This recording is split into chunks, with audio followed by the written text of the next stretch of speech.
Tamil Bible Study. கர்த்தருடைய பரிசுத்த நாமத்துக்கு மகிமை உண்டாவதாக. இதனால் வேத பாடம் 2 ராஜாக்களின் புஸ்தகம் 5ஆம் அதிகாரம். 2 ராஜாக்கள் 5ஆம் அதிகாரம். சீரிய ராஜாவின் படைத்தலைவனாகிய நாகமான் என்பவன் தன் ஆண்டவனிடத்தில் பெரிய மனுஷனும் எண்ணிக்கை உள்ளவனுமாய் இருந்தான். அவனை கொண்டு கர்த்தர் சீரியாவுக்கு இரட்சிப்பை கட்டளையிட்டார். மகா பராக்கிரமசாலியாகிய அவனோ குஷ்டரோகியாய் இருந்தான். சீரிய ராஜாக்களுக்கும் இந்த இஸ்ரவேல் ராஜாக்களுக்கும் தொடர்ந்து யுத்தம் நடந்து கொண்டே இருந்துச்சு அப்படின்ட்டு நீங்கள் தொடர்ந்து பைபிள் ஸ்டடி அட்டெண்ட் பண்ணியிருந்தீங்கன்னா நீங்கள் அது உங்களுக்கு ஞாபகம் இருக்கும். ஆகாப் ராஜாவுக்கு விரோதமாக பார்த்தீங்கன்னா ஒரு பெரிய யுத்தம் நடந்தது. அந்த நாளில் ஆகாபுக்கு கர்த்தர் ஒரு பெரிய விடுதலையை கொடுத்தார். அது 1 ராஜாக்கள் 20ஆம் அதிகாரத்தில் காணப்படும். ஒரு ஞாபகம் இருக்கா என்னன்னு தெரியல. அவன் பார்த்தீங்கன்னா அவர்கள் விரோதமாய் வந்தபோது கர்த்தர் அதில் யுத்தத்தில் வெற்றி கொடுத்தார். 22ஆம் அதிகாரத்தில் பார்த்தீங்கன்னா அதுக்கப்புறம் ஒரு 3 வருஷங்களுக்கு அப்புறம் திரும்பவும் யுத்தம் ஸ்டார்ட் ஆகும். அதில் யோசபாத் போய் ஆகாபோட சேர்ந்து கலந்து கொண்டு ஒரு யுத்தத்தை சந்திப்பான். அந்த யுத்தத்தில் பார்த்தீங்க அப்படின்னு சொன்னால் ரொம்ப அந்த ராஜாவை நெருக்குவாங்க. யாருன்னா இஸ்ரவேல் ராஜாவை நெருக்க பார்ப்பாங்க. கடைசியில் யோசபாத் வேஷம் மாறினவனாக அந்த இடத்துல காணப்படுவான். அந்த நேரத்தில் பார்த்தீங்கன்னா யோசபாத் சத்தம் போடுவான். ஆனபடினாலே அந்த சீரிய ராஜா விட்டுட்டு போயிடுவான். ஆனால் கடைசியில் அறியாதபடிக்கு ஒரு அம்பு உண்மையான இஸ்ரவேல் ராஜாவாகிய ஆகாப் உடைய சரீரத்தில் அந்த கேப்ல போய் தைத்து அவன் மரித்து போவான் அப்படின்ட்டு. அதுக்கு முன்பாக நீங்க பார்த்துருப்பீங்க, ஆசா யோசபாத் என்கிற யூதா ராஜாவினுடைய தகப்பனார்.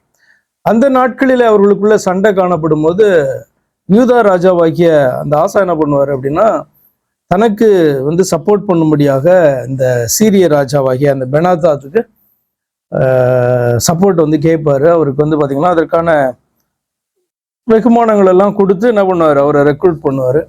என்ன கொடுப்பாங்க அதெல்லாம் உங்களுக்கு தெரியும். ஸோ அதன் அடிப்படையில் பார்த்தீங்கன்னா இஸ்ரவேலுக்கு விரோதமாக யூதாவுக்கு சப்போர்ட் பண்ணி அந்த சீரிய ராஜா அப்போ பார்த்தீங்கன்னா அந்த டைம்ல இருந்தே இந்த இஸ்ரவேல் ராஜாக்களுக்கும் இந்த சீரிய ராஜாவுக்கும் எப்போதுமே யுத்தம். யூதாவுக்கு வரமாட்டாங்க, அந்த பக்கம் மேலே இருக்கிறதான அவர்களுக்கு அந்த யுத்தம் காணப்படும். இன்னும் கேட்டால் யூதாவுக்கு கொஞ்சம் க்ளோஸ் பார்த்தீங்க அப்படின்னு கூட அவங்கள என்ன பண்ணலாம் சொல்லலாம், பொலிட்டிக்கலி க்ளோஸ்ன்னு கூட சொல்லலாம். அதனால்தான் அது கூட நீங்கள் அந்த யோசபாத் அந்த யுத்தத்தில் அந்த பாயிண்ட் எல்லாம் வராது. ஆனால் யோசபாத் சத்தம் போட்டோன்னா அவன் யூதாவின் ராஜா அப்படின்னு சொல்லிட்டு அறிந்து கொள்வார்கள். அவன் கொல்ல மாட்டானுங்க. ஆக்சுவலாக வேஷம் மாதிரி இருந்தப்போ நீங்கள் அது திரும்ப போய் வாசித்து பாருங்க, இன்ட்ரெஸ்டிங்காக இருக்கும். அந்த இன்சிடென்ட்ல அது தெரியாது, ஆனால் அவர்களுக்குள்ள ஒரு ரிலேஷன்ஷிப் காணப்பட்டது. என்னன்னா பொலிட்டிக்கலி இந்த பக்கம் பார்த்தீங்கன்னா மேரேஜ் அலையன்ஸ் காணப்பட்டது. யாரு? யோசபாத்துக்கும் ஆகாப் குடும்பத்துக்கும் இந்த பக்கம் மேரேஜ் அலையன்ஸ். இந்த பக்கம் பார்த்தீங்கன்னா பொலிட்டிக்கல் அலையன்ஸ் யோசபாத்துக்கும் யோசபாத்துடைய தகப்பனார் காலத்துல இருந்து அந்த சீரிய ராஜாவோடு கூட அந்த இது காணப்பட்டது. அப்போ பார்த்தீங்கன்னா ஒரு சாஃப்ட் ஹார்ட்டடா யோசபாத்தை தப்ப விட்டுருவோம். அஃப்கோர்ஸ் கர்த்தருடைய கரம் பின்னாடி இருந்துச்சு. எனிகோ இந்த பேக்ரவுண்ட் உங்களுக்கு கொஞ்சம் புரிய வேண்டும். அப்ப சீரிய ராஜாவின் படைத்தலைவனாகிய நாகமான், ஏன்னா நாகமானுடைய அந்த விடுதலை எப்படி சுகமடைந்தான் என்பதை சொல்றதுக்காக தான் அந்த இன்சிடென்ட் எடுத்து இங்க என்ன பண்றாங்க, இந்த அதிகாரத்துல எழுதுகிறவர் பேசுறார். யார் எழுதுனா? ராஜாக்கள் புத்தகம், நமக்கு தெரியாது. அப்ப பெரிய மனுஷனும் எண்ணிக்கை உள்ளவனுமாயிருந்தானா பெரிய ஒரு பராக்கிரமசாலியாக அவன் காணப்பட்டான் அப்படி சொல்லி வாசிக்கிறோம். கர்த்தர் சீரியாவுக்கு ரட்சிப்பை கட்டளையிட்டார். மேபி 1 ராஜாக்களின் புஸ்தகம் 22ஆம் அதிகாரத்தில் நம்ம பார்க்கும்போது இஸ்ரவேல் பார்த்தீங்கன்னா தோற்று போனது இந்த சீரிய ராஜா கிட்ட அப்படின்றத நம்ம பார்க்கிறோம். அந்த ரட்சிப்பா இருக்கலாம். அதற்கு பின்பு மற்ற தேசங்களுக்கு கூட நடந்த சண்டையில பார்த்தீங்கன்னா ஆண்டவர் விடுதலையை கொடுத்திருப்பார். அப்ப கர்த்தர் சீரியாவுக்கு ரட்சிப்பை கட்டளையிட்டார் அப்படின்றத நம்ம எப்படி எடுக்கிறது? என்ன அப்படின்னு சொன்னா, கர்த்தர் சீரியாவுக்கு அவனை கொண்டு கர்த்தர் சீரியாவுக்கு ரட்சிப்பை கட்டளையிட்டார்னா சீரியாவுக்கு விடுதலையை கொடுத்தார், சீரியா தேசத்தை காத்தார். அதற்கு முக்கியமான ஒரு பாத்திரமாக இந்த நாகமான் என்கிற படை தளபதி பயன்படுத்தப்பட்டான் அந்த தேசத்துல அப்படின்ற பாயிண்ட். ஸோ நான் இதை எப்படி பார்க்கிறேன் அப்படின்னா, நிச்சயமாக சீரிய தேசத்தினுடைய தேவன் கிடையாது. அவர்கள் இவரை தெய்வமாக வழிபடவும் இல்லை. பின்னாட்கள் அதற்கு பின்பு பார்த்தீங்கன்னா அஃப்கோர்ஸ் இந்த நாகமானுடைய அந்த விடுதலை, குஷ்டரோகத்திலிருந்து விடுதலை ஆன பின்பு ஒரு பெருங்கூட்டம் சீரியா தேசத்துல கூட ரட்சிக்கப்பட்டு இருக்கலாம். ஆனால் அதற்கு முன்பு வந்து பாத்தீங்கன்னா அப்படி இல்லை. ஆனால் இந்த தேவனையே அறியாதவர்கள் அப்படின்னும் சொல்ல முடியாது. இப்ப ஒரு இடத்துல வந்து பாத்தீங்க அப்படின்னு சொன்னா, யாரு சீரிய தேசத்துல இருந்து இஸ்ரவேலோட எப்படி கனெக்ட் ஆகுறாங்க, ஃபர்ஸ்ட் எப்படி வேதத்துல நீங்க வாசிக்கிறீங்க? நீங்க வந்து ஆபிரகாமுடைய காலத்துல இருந்தே அதை பார்க்கலாம். யாக்கோபுடைய மாமன் லாபானுடைய அப்பா, அவங்களுடைய பீரியட்ல லாபானுடைய அப்பா பெத்துவேலுக்கு அப்பா, அவங்க பீரியட்ல இருந்து அவங்க சிரியால தான் வந்து பாத்தீங்கன்னா வாழ்ந்தார்கள். சீரியன் ஆகிய லாபான் அப்படி ஒரு இடத்துல வரும் இல்லையா, சீரியன் ஆகிய அப்படின்னே வரும். அப்ப அவர்கள் அந்த இடத்துல தான் வந்து பாத்தீங்கன்னா அவர்கள் வாழ்ந்தார்கள். அப்ப கனெக்டட். இப்போ அந்த இடத்துல நம்ம மீதியான் தேசத்து அப்படிலாம் வாசிக்கிறோம், எல்லாம் பக்கத்துல வருகிறதான தேசங்கள் தான். அப்ப இந்த தெய்வத்தையே அறியாதவர்கள் அல்ல. ஆனால் வந்து பாத்தீங்கன்னா மெயினா அந்த தேசத்துல எல்லாருமே அந்த தேவனை வழிபடுறாங்களா அப்படின்னா இல்லை. அப்ப இஸ்ரவேலின் தேவன் என்பது ஒரு முக்கியமான ஒரு பாயிண்ட் ஆகுது. அவனோ குஷ்டரோகியாய் இருந்தான். சீரியாவிலிருந்து தண்டுகள் புறப்பட்டு, தண்டுனா ஒரு படைப்பிரிவு புறப்பட்டு இஸ்ரவேல் தேசத்திலிருந்து ஒரு சிறு பெண்ணை சிறைபிடித்து கொண்டு வந்திருந்தார்கள். அவள் நாகமானின் மனைவிக்கு பணிவிடை செய்து கொண்டிருந்தாள். அப்ப இஸ்ரவேல் தேசம் வந்து சிறுமைப்பட்டு காணப்படுது அப்படின்றது நமக்கு தெரியும். அவர்கள் தொடர்ந்து காணப்படுகிறதான அப்பப்போ நடக்கிறதான சின்ன சின்ன யுத்தங்கள் இதிலெல்லாம் வந்து தோற்று கொண்டுதான் அவர்கள் காணப்படுறாங்க. கொஞ்சம் சீரியா வந்து பவர்ஃபுல்லான நேஷனாக ஆர்மியோட அது காணப்படுது. ஆனப்படினால்தான் இந்த சீரியாவிலிருந்து தண்டுகள் புறப்பட்டு இஸ்ரவேல் தேசத்திலிருந்து ஒரு சிறு பெண்ணை சிறைபிடித்து கொண்டு வந்திருந்தார்கள். வயதெல்லாம் நமக்கு தெரியல. அவள் தன் நாச்சியாரை பார்த்து, நாச்சியார்னா எஜமானி, நாச்சியாரை பார்த்து, என் ஆண்டவன் சமாரியாவில் இருக்கிற தீர்க்கதரிசியினிடத்தில் போவாரானால் நலமாயிருக்கும், அவர் இவருடைய குஷ்டரோகத்தை நீக்கி விடுவார் என்றார். அப்ப இந்த சிறுபெண், நமக்கு வயது தெரியவில்லை என்று சொன்னாலும் ஒரு காரியம் அவளுக்கு வந்து பாத்தீங்கன்னா புரிகிறது. என்ன அப்படின்னா, தன்னுடைய தேவன் இஸ்ரவேலின் தேவன் அவர் வல்லமையுள்ள தேவன். இப்ப ஒரு அடிமைத்தனத்துக்குள்ள காணப்படுகிறதான ஒரு பெண்ணுக்கு என்ன வயசு கொடுக்கலாம் அவளுக்கு? மேபி ஒரு 15, 20, மேபி 20 வயசு கூட சிறு பெண்ணு தான் இல்லையா, அப்படி இருக்கலாம் இல்லையா. அப்ப ஆனா அவளுக்கு ஒரு காரியம் என்ன அப்படின்னா, நம்முடைய தேவன் வந்து உண்மையான தேவன், ஜீவன் உள்ள தேவன் அப்படின்றதான ஒரு நம்பிக்கை. அப்ப அவரால் பயன்படுத்தப்படுகிற தீர்க்கதரிசி ஆகிய எலிசா வந்து பாத்தீங்கன்னா இந்த காரியத்தை செய்ய முடியும். அதாவது இந்த குஷ்டரோகத்தை நீக்கிவிட வல்லமை உள்ளதான தேவ மனுஷன் அப்படின்ட்டு பாத்தீங்கன்னா அவள் விசுவாசிக்கிறாள். கொஸ்டின் என்ன அப்படின்னா, இது வந்து சுவிசேஷத்தை அறிவித்தாள் அல்லது ஒரு சாட்சியாய் அந்த இடத்துல காணப்பட்டாள். அவ வந்து பாத்தீங்கன்னா தன்னுடைய எஜமான், அதாவது எஜமானியுடைய புருஷன் ஆகிய நாகமான், அந்த குடும்பத்துக்கு மேல வந்து பாத்தீங்கன்னா அன்பாய் காணப்படுறா. இதெல்லாம் நிறைய விஷயங்களை நீங்க இதுல பார்த்து கொண்டே வரலாம். ஆனா என்னுடைய கேள்வி, ஒரு அடிமைத்தனத்துல, அதாவது அடிமைத்தனம்னா கர்த்தரால் கைவிடப்பட்டதான ஒரு நிலை இல்லை ஆக்சுவலா. அப்ப அந்த சூழ்நிலையில கூட ஒரு பெண், சிறு பெண், வாலிப பெண் ஒரு சாட்சியாக நிற்க முடியுது. தன்னுடைய வேலையை, ஊழியத்தை வந்து பாத்தீங்கன்னா அவளால் அந்த இடத்துல கூட செய்ய முடியுது அப்படின்ற கோணத்துல நீங்க பாத்தீங்க அப்படின்னு சொன்னா ஆச்சரியமா இருக்கும். எந்த சூழ்நிலையிலும் நம்முடைய விசுவாசத்தை நம்ம காத்துக்கொள்ள முடியும். எந்த பாடுகளுக்குள்ளாக போனாலும், கர்த்தரால் கைவிடப்பட்டதை போல ஒரு நிலை காணப்பட்டாலும், இது கர்த்தர் கைவிட்டுட்டாங்க அப்படின்னு அர்த்தம் அல்ல. ஆனா வெளியில நீங்க பார்க்கும்போது அப்படிதானே. இஸ்ரவேல் தேசம் எப்பெல்லாம் வந்து சிறையிருப்புக்கு போச்சோ, அல்லது அதில் இருக்க காணப்படுகிற சில ஜனங்கள் சிறையிருப்புக்கு போனாங்களோ, அப்பெல்லாம் வந்து பாத்தீங்கன்னா அவர்களுக்கு இது ஒரு பெரிய டெஸ்டா காணப்பட்டது. என்ன அப்படின்னா, அவர்கள் வாக்கு தத்துவத்தை நம்பி கர்த்தருடைய பாதத்துல அவர்கள் எந்த தேசத்துல காணப்பட்டாலும் அவரை நம்பி ஜீவிக்க வேண்டும். ஒரு நாள் நம்மளை திரும்பவும் தம்முடைய தேசத்துக்கு ஆண்டவர் கொண்டு வருவார். இது வந்து பாத்தீங்கன்னா எங்களுடைய மூதாதையர்கள் செய்ததான பாவத்தினுடைய விளைவினால் தான் இது நடந்தது என்று சொல்லி அவர் விசுவாசத்தோட காத்திருக்கணும். அது வந்து இந்த பிள்ளையும் வந்து பாத்தீங்கன்னா இந்த காரியத்தை செய்யறா. அது ரொம்ப ஆச்சரியம். அந்த சிறு வயதுல அப்படிப்பட்டதான ஒரு ஞானம் வந்து அவளுக்கு, அல்லது உணர்வுன்னு கூட சொல்லலாம், ஒரு அண்டர்ஸ்டாண்டிங் வந்து அவளுக்கு காணப்பட்டுச்சு. அப்படி நிறைய அவளை குறித்து என்ன பண்ணலாம், நீங்க எடுத்து பேசலாம். ஏன்னா நார்மலா நம்ம வந்து பார்ப்போம் அப்படின்னு சொன்னா யோசிப்போமா இந்த மாதிரி? சரி, ஏன்னா அதுக்கு நிறைய என்ன வேணும், விசுவாசம் வேணும், அன்பு வேணும். அந்த சூழ்நிலையில கூட கர்த்தரை வந்து நம்பி இருக்கணும். அப்படி நிறைய விஷயங்கள் அதில் காணப்படுது. சாட்சியாக காணப்படணும். இல்லைன்னா இவளுடைய வார்த்தைக்கு என்ன மதிப்பு இருக்கும்? அப்போ நாச்சியாரை பார்த்து இந்த காரியத்தை வந்து பார்த்தீங்கன்னா நாகமானுக்காக அவள் என்ன பேசுகிறாள்.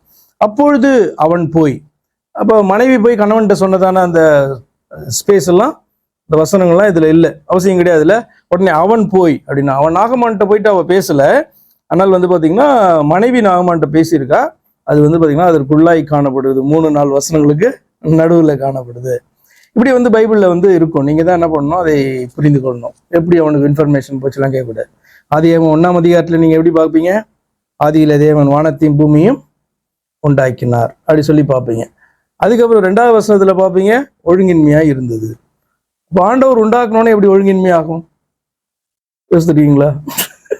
ஆண்டவர் ஒன்று உண்டாக்குறாரு, அது எப்படி ஒழுங்கின்மையாகும்? அப்போ ஏதோ நடுவில் நடந்திருக்கு, அது என்ன அப்படின்ட்டு அதுக்கப்புறம் வேதத்தில் நம்ம வாசித்து அதுக்கப்புறம் அதுக்கு விடை இருக்குதான்னு பார்க்கணும். எப்படி பாருங்க, ஆதியிலே தேவன் வானத்தையும் பூமியும் சிருஷ்டித்தார். பூமியானது ஒழுங்கின்மையும் வெறுமையுமாய் இருந்தது. வெறுமையுமாய் இருந்ததுன்னா ஓகே, வேற எல்லாம் இன்னும் சிருஷ்டிக்கல அப்படி சொல்லலாம். ஆனா ஒழுங்கின்மை அப்படின்றதான வார்த்தை நமக்கு வந்து புரிய வேண்டும். அப்ப நடுவில் இடைப்பட்டது நிறைய விஷயங்கள் காணப்படலாம், அதெல்லாம் நமக்கு வந்து அவசியம் கிடையாது. அதுக்கப்புறம் அவசியம்னா உள்ள போய் தேடி ஏதாவது இன்ஃபர்மேஷன் இருந்தால் அந்த இடத்துல என்ன பண்ணணும், 1-2 வசனங்களுக்கு நடுவில் நீங்க ஃபில் பண்ணலாம். ஓகேவா? அதே போல இந்த இடத்துல 3வது வசனத்துக்கும் 4வது வசனத்துக்கும் நடுவில் இடைப்பட்டதுல என்ன நடந்திருக்கு நம்மளால கெஸ் பண்ண முடியும்.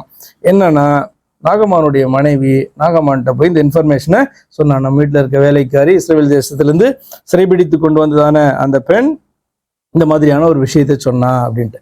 அப்பொழுது அவன் போய், இஸ்ரவேல் தேசத்து பெண் இன்ன பிரகாரமாய் சொல்லுகிறாள் என்று தன் ஆண்டவனிடத்தில் சொன்னான். அப்படின்னு என்ன அர்த்தம்? நாகமான் போய் அவனுடைய ஆண்டவனிடத்துல அப்படின்னா ராஜா கிட்ட போய் பேசுறான்.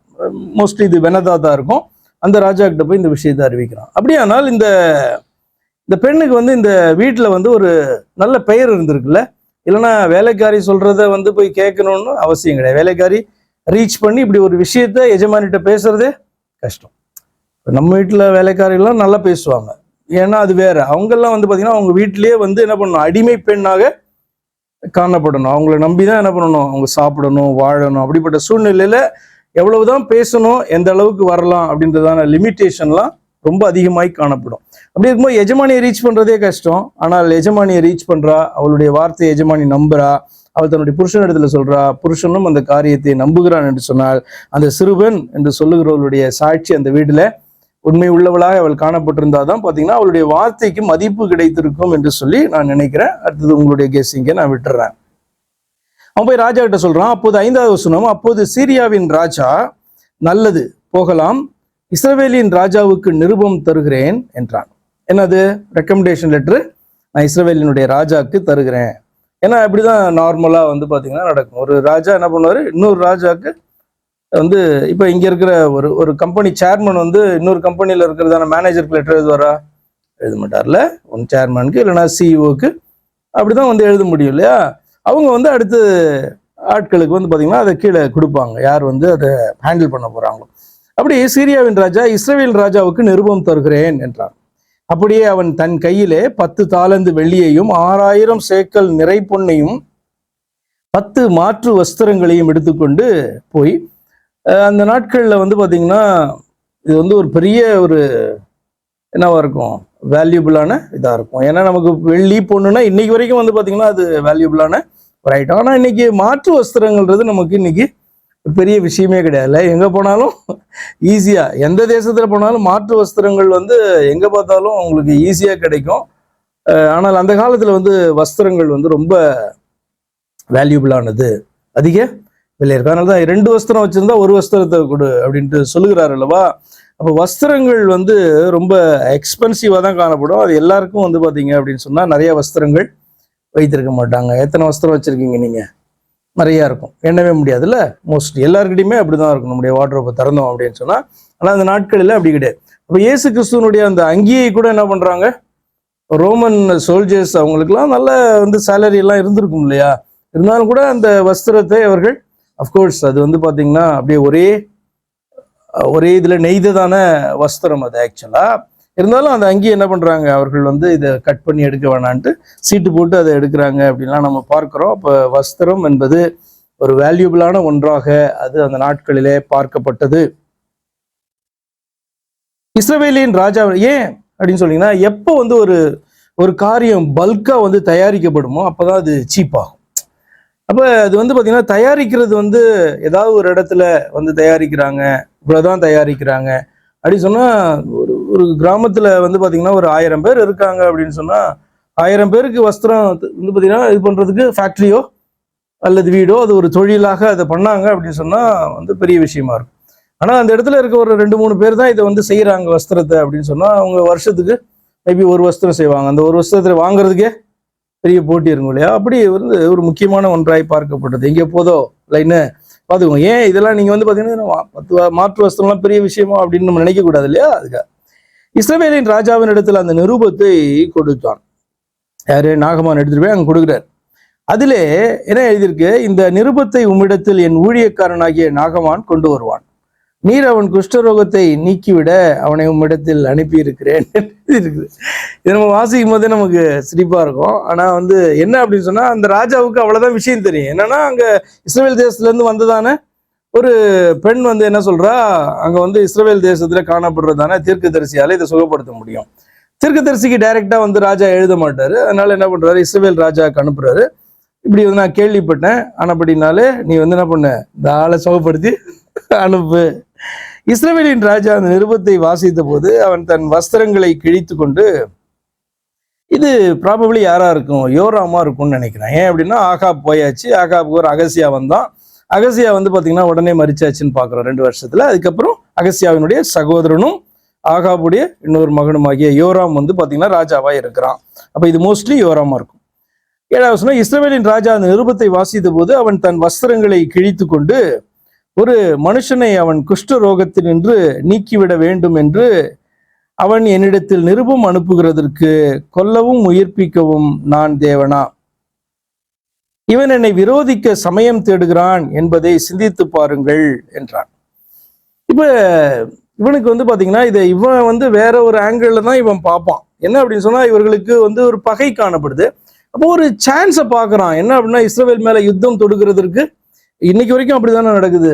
என்னைக்குமே வந்து பாத்தீங்க அப்படின்னு சொன்னா, யுத்தம் தொடுக்கிறதற்கு ஏதாவது ஒரு சாக்கு வந்து பாத்தீங்கன்னா இந்த ராஜாக்கள் வந்து பார்ப்பாங்க. ஏன் அப்படின்னா, இவன் வந்து ஒரு ராஜா வந்து ஒரு அநியாயமாய் ஒரு காரியத்தை பண்றான் அப்படின்னு சொல்லும்போது, அவன் அந்த இடத்த வந்து பிடிச்சாலும் தேசத்தை பிடிச்சாலும் அங்க இருக்கிற ஜனங்களுக்கு முன்பாக எப்படி காணப்படும் அப்படின்னா, இவன் ஒரு மோசமான ராஜா, கொடுங்கோல் செய்கிற ராஜா அப்படின்ற பெயர் வந்து வரும் பாத்தீங்களா.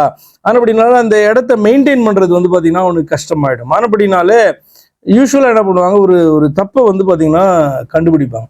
நீங்க இது முன்னாடி கூட பார்த்துருக்கலாம். என்ன திரும்பவும் 1 ராஜாக்கள் 20 போய் நீங்க வாசித்து பாருங்க. ஆகாபு கிட்ட வந்து அவன் பேசுகிறதான காரியம் என்ன அப்படின்னு சொன்னா, உன்னுடைய பொண்ணு வெள்ளி, உன்னுடைய குமாரர் எல்லாரையும் நான், உன்னுடைய ஸ்திரீகள், உன்னுடைய குமாரர் எல்லாரையும் வந்து நீ எனக்கு கொடுக்கணும் அப்படின்னு சொல்லிட்டு என்ன பண்ணுவான், பெனாதாத் வந்து ஆட்களை அனுப்புவான். ஆகாப் என்ன பண்ணுவான் அப்படின்னு சொன்னா, சரி என் ஆண்டவனுடைய இஷ்டத்தின்படி இதை செய்யலாம் அப்படின்ட்டு என்ன பண்ணுவான், அக்செப்ட் பண்ணுவான். அப்போ வந்து பாத்தீங்கன்னா என்ன பண்ணுவான், திரும்ப அந்த பெனாதாத் என்ன சொல்லி அனுப்புவான், அது மட்டும் போதாது, என்னுடைய ஆட்களை அனுப்புவேன், அவர்கள் உன்னுடைய அரண்மனைக்குள்ளும் உன்னுடைய ஊழியக்காருடைய அரண்மனைக்குள்ளும் வீட்டுக்குள்ளெல்லாம் அவங்க போவாங்க, உனக்கு என்னெல்லாம் இஷ்டமா இருக்கோ அதெல்லாம் நான் எடுப்பேன் அப்படின்ட்டு வந்து பாத்தீங்கன்னா அவன் 1 ராஜாக்கள் 20 அவன் சொல்லுவான். அப்போதான் வந்து பாத்தீங்கன்னா இவன் வந்து என்ன பண்றான் அப்படின்னா, நம்மள்கிட்ட சண்டை பிடிக்கிறதுக்காகவே வந்து பாத்தீங்கன்னா இவன் இந்த காரியத்தை சொல்றான் அப்படின்ட்டு என்ன பண்ணுவாங்க, ஒரு மூப்பர்கள்லாம் கூட்டுவான். அப்போ வந்து எல்லாரும் என்ன பண்ணலாம், சண்டை போடலாம் அப்படின்னு சொல்லுவாங்க. கர்த்தர் ஆனா வந்து பாத்தீங்கன்னா தன்னுடைய ஊழியக்காரன் மூலமா பேசி ஒரு பெரிய ரட்சிப்பை வந்து பாத்தீங்கன்னா பொல்லாத ஆகாபுடைய அந்த ஆட்சியில கூட ஆண்டவர் கொடுத்து கடைசியில ஒரு வார்த்தையை சொல்லுவாரு, ஆகாப் வந்து நான் தான் தேவனாகிய கர்த்தர் என்று அறியும்படி இந்த காரியத்தை வந்து செய்தேன் அப்படின்ட்டு என்ன பண்ணுவாரு கர்த்தர் சொல்றாரு. எதுக்கு சொல்றேன்னா, ஒரு தேசத்தை பிடிக்கிறதற்கு யுத்தம் பண்ணுகிறதற்கு ஏதாவது சாக்கு போக்கு வந்து தேடுவாங்கல்ல, அப்படி வந்து இந்த பெனாதாத் தேடினதை நம்ம அந்த இடத்துல என்ன பண்ண முடியும், பார்க்க முடியும். இன்னைக்கு வரைக்கும் வந்து பாத்தீங்கன்னா அதை நீங்க பார்க்க முடியல. பழைய ஈராக் யுத்தத்துல நீங்க பார்ப்பீங்க, வெப்பன்ஸ் ஆஃப் மாஸ் டிஸ்ட்ரக்ஷன் காணப்படுது அப்படின்னு என்ன பண்ணாரு, பெரிய புஷ் என்ன பண்ணாரு, சண்டையை வந்து தொடங்கினாரு. இப்போ வந்து பாத்தீங்கன்னா நடக்கிற சண்டையில அங்க வந்து நியூக்ளியர் வெப்பன்ஸ் இருக்குது ஆனபடினாலே அப்படின்ட்டு வந்து பாத்தீங்க அப்படின்னா சொல்றாங்க. உண்மையா இருக்கலாம், உண்மை இல்லாம இருக்கலாம். ஆனா அடிக்கணும்னு முடிவு பண்ணிட்டா என்ன பண்ணுவாங்க, அதற்கு ஏதாவது ஒரு சாக்கை என்ன பண்ணுவாங்க அவர்கள் தேடுவார்கள். அது வந்து கிடைச்சிச்சுன்னா கூட அது இல்லை, இன்னொரு இடத்துல இருக்கு, இன்னும் கிடைக்கல அப்படி சொல்லி என்ன பண்ணுவாங்க, செய்ய வேண்டிய காரியத்தை அவர்கள் செய்து முடிப்பார்கள். அதை போல என்ன பண்றான் இஸ்ரவேலின் ராஜா நினைக்கிறான், சீரிய ராஜா எப்படியா இருந்தாலும் நம்ம தேசத்தை பிடிக்கிறதுக்கு, சண்டையை பிடிக்கிறதுக்கு ஒரு வழியை வந்து அவன் தேடுறான். அதுக்குதான் இந்த மாதிரி ஒரு லெட்டர் அனுப்பி எப்படியாவது கிடையாது, அவன் எழுதுறது பாத்தீங்கன்னா, நீர் அவன் குஷ்டரோகத்தை நீக்கிவிட அவனை உம்மிடத்தில் அனுப்பி இருக்கிறேன் அப்படின்ட்டு என்ன பண்றான், எழுதுறான். அப்ப இந்த யோராம் வந்து பாத்தீங்கன்னா சொல்ற வார்த்தை வந்து, இவன் என்னை விரோதிக்க சமயம் தேடுகிறான் என்பதை சிந்தித்து பாருங்கள் அப்படின்ட்டு தன்னுடைய கோர்ட்ல என்ன பண்றாரு, இதை வாசித்துட்டு சொல்றாரு. ஆனா இன்னொரு காரியமும் வந்து பாத்தீங்கன்னா அவர் வந்து சொல்றாரு, என்னன்னா, கொல்லவும் உயிர்ப்பிக்கவும் நான் தேவனா அப்படின்ற ஒரு வார்த்தையை வந்து பாத்தீங்கன்னா சொல்றாரு. இந்த அறிவும் உணர்வும் இருந்துச்சுன்னா யோராமை குறித்து இப்படி ஒரு சாட்சியை நம்ம கேட்க மாட்டோம். யோராமுடைய லைஃப் எப்படி காணப்படுதுன்னா, அவன் தன்னுடைய தகப்பனாகிய ஆகாபை போல கர்த்தருடைய பார்வைக்கு பொல்லாதானதை செய்ததான ஒரு மனுஷன், அப்படிதான் அவனை குறித்து நம்ம வாசிக்கிறோம்.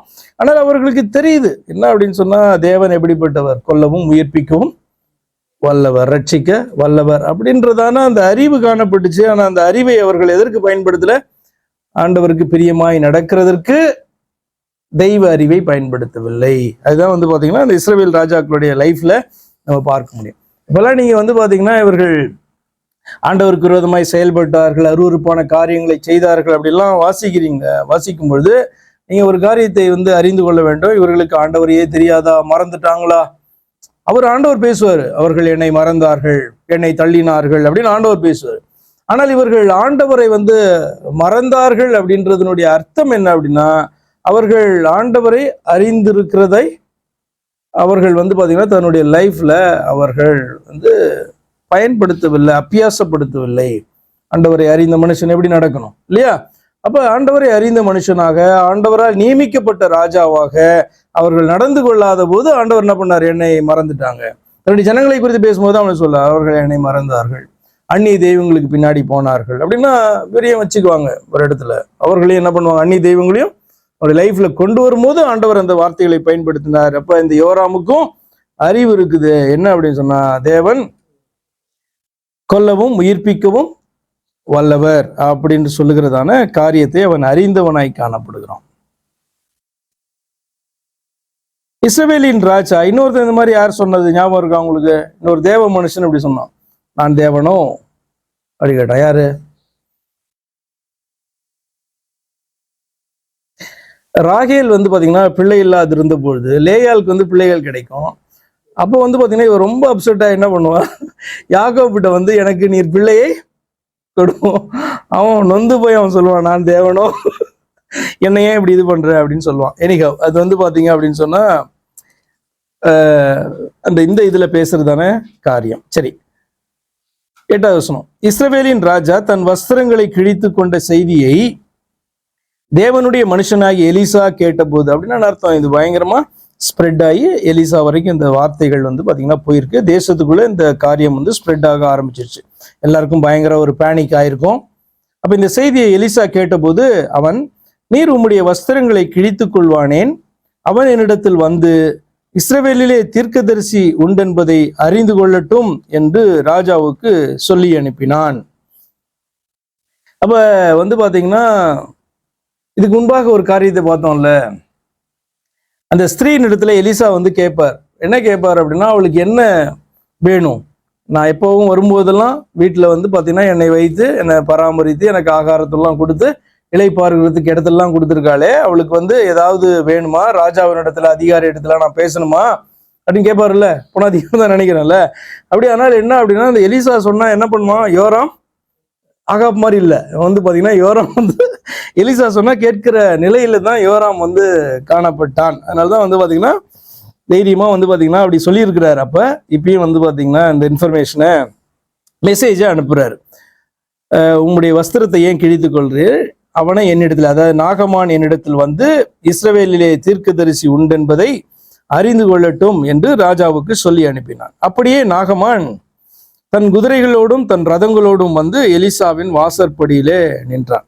இப்போ யோராமுக்கு வந்து பயங்கர ரிலீஃப் ஆயிருக்கும்ல, இப்போ நம்மளை விட்டான் அப்படின்னு சொல்லிட்டு உடனே விஷயத்த வந்து நாகமான்கிட்ட சொன்னா, நாகமான் என்ன பண்றாரு, அப்ப நாகமான் எப்படி வந்திருக்காரு, குதிரைகளோடும் ரதங்களோடும் வந்து பாத்தீங்கன்னா இதுக்கு வந்திருக்காரு. எலிசாவின் வாசற்படியிலே நின்றான். அப்போது எலிசா அவனிடத்தில் ஆள் அனுப்பி, எலிசா வந்து போய் பார்க்கல, ஆள் அனுப்பி, நீ போய் யோர்தானில் 7 தரம் ஸ்நானம் பண்ணு, அப்போது உன் மாம்சம் மாறி நீ சுத்தமாவாய் என்று சொன்னான். பயங்கர இன்ட்ரெஸ்டிங்கா வித்தியாசமா இந்த காரியம் வந்து பாத்தீங்கன்னா காணப்படும்.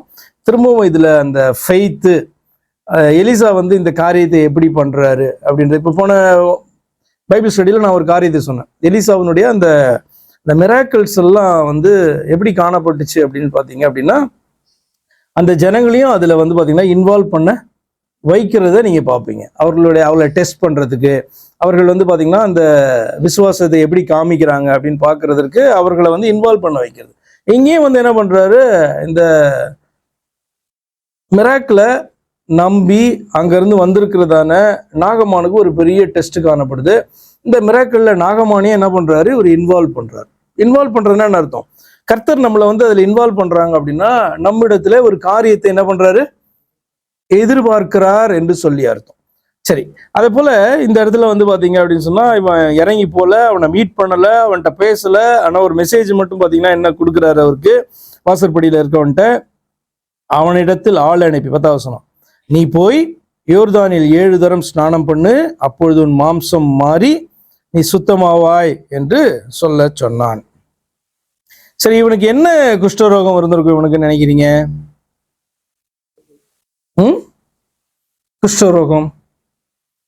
சரி, ஃபர்ஸ்ட் டே போலாம். அடுத்து வந்து பார்த்தீங்கன்னா உங்களுக்கு புரிஞ்சதுன்னா சொல்லுங்க. அதற்கு நாகமான் கடும் கோபம் கொண்டு புறப்பட்டு போய், ஏன் இவனுக்கு பயங்கர கோபம் வந்திருக்கும்? எப்படி? ஃபர்ஸ்ட் ஆஃப் ஆல் நீங்க நாகமான குறித்து நீங்க வாசித்தீங்கன்னா, அவன் மூலமாய் கர்த்தர் சீரியாவுக்கு என்ன பண்ணாரு, ரட்சிப்பை கட்டளையிட்டார். அடுத்து நீங்க அவனை குறித்து வாசிக்கிறீங்க, அவன் மகா பராக்கிரமசாலியாகிய ஒரு மனுஷன். அடுத்து பாக்குறீங்க, அவன் பெரிய மனுஷனும் எண்ணிக்கை உள்ளவனுமாய் இருந்தான்னா ரொம்ப ஒரு ஹானரபுளான ஒரு மனுஷனாய் காணப்பட்டான். இப்ப சீரியாவுக்குள்ள போனீங்கன்னா அவனை வந்து மதிக்காதவர்களே காணப்பட்டாங்க. ராஜாவை தவிர அத்தனை பேரும் வந்து பாத்தீங்கன்னா இந்த படைத்தளபதியை வந்து மதிக்கிறவர்களாய் காணப்பட்டாங்க.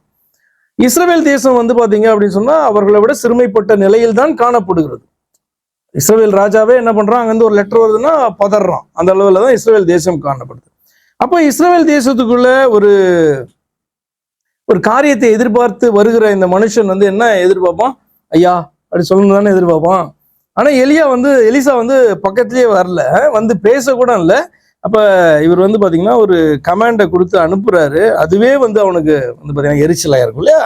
அப்ப அவன் நாகமான் கடும் கோபம் கொண்டு புறப்பட்டு போய், அப்படின்னா ரிட்டர்ன் போயின்னு அர்த்தம். ரிட்டர்ன் வந்து போறான், அதான் புறப்பட்டு போய் அவன் வெளியே வந்து நின்று. ஒவ்வொரு வாட்டி நீங்க கவனிச்சீங்கன்னா என்னன்னா, ஏன் கோபம் வந்தது, வெளியே வரலாம் ஃபர்ஸ்ட், அந்த மதிக்கல. தன் தேவனாகிய கர்த்தருடைய நாமத்தை தொழுது, அதாவது இஸ்ரவேலின் தேவனுடைய நாமத்தை வந்து தொழுது ஜெபம் பண்ணி, தன் கையினால் அந்த இடத்தை தடவி, எதுனா அவனுடைய குஷ்டரோகம் இருக்குதோ அந்த இடத்துல கை வச்சு தடவி, இவ்விதமாக குஷ்டரோகத்தை நீக்கி விடுவான் என்று எனக்குள் நினைத்திருந்தேன். இப்ப ஒரு ஐடியா கிடைக்கும்ல. இப்ப நமக்கு வந்து பாத்தீங்கன்னா ஒரு இடத்துக்கு நம்ம போறோம் அப்படின்னு சொன்னா இப்படி நடக்கும் அப்படின்ட்டு நம்ம திங்க் பண்ணுவோம்ல. அதே போல இந்த இடத்துலயும் வந்து பாத்தீங்க அப்படின்னு சொன்னா இவ்விதமாக நமக்கு சுகம் கிடைக்கும். அந்த சிறுபெண் சொன்னது உண்மையானால், எலிசா வந்து தேவனுடைய மனுஷன் ஆனால், நமக்கு இவ்வண்ணமாக சுகம் கிடைக்கணும் ஒரு ஐடியா இருக்கும்ல. அப்படின்னு அந்த ஐடியாவோட தான் பாத்தீங்க அப்படின்னு சொன்னா அந்த மனுஷன் வரான். இப்போ இது நீங்க அப்படியே இயேசு கிறிஸ்துனுடைய டைமுக்கு நீங்க போய் பாத்தீங்கன்னா அவருடைய அந்த மிராக்கிள்ஸ்லாம் ஒவ்வொரு மிராக்கிளும் ஒவ்வொரு மாதிரி செய்யப்பட்டதை நீங்க வந்து பைபிளே ஏன் இந்த மிராக்கிள் இப்படிலாம் செஞ்சார் அப்படின்லாம் வந்து எடுத்து நான் பாத்தீங்கன்னா அந்த அற்புதங்களை மட்டும் தான் எடுத்து என்ன பண்ணுவாங்க, அப்படியே வந்து ரெக்கார்ட் பண்ணிட்டே வருவாங்க இல்லையா? அப்போ அது வாசிக்கும் போது ஏன் ஒன்று வித்தியாசமாய் காணப்படுது, அவர் வந்து சொன்னா போதுமே அப்படி இல்லையா? நம்ம போன வாரம் கூட பார்த்தோம் என்ன அப்படின்னா, எலிசாவுடைய அந்த கோலை கொண்டு போய் அந்த இறந்த பிள்ளையின் மேல வைத்தாலும் அந்த சுகம் உண்டாக முடியும். எலிசா அங்க போய் வந்து பாத்தீங்க அப்படின்னு சொன்னா ஜெபம் பண்ணியிருக்கலாம், கையை வைத்திருக்கலாம்.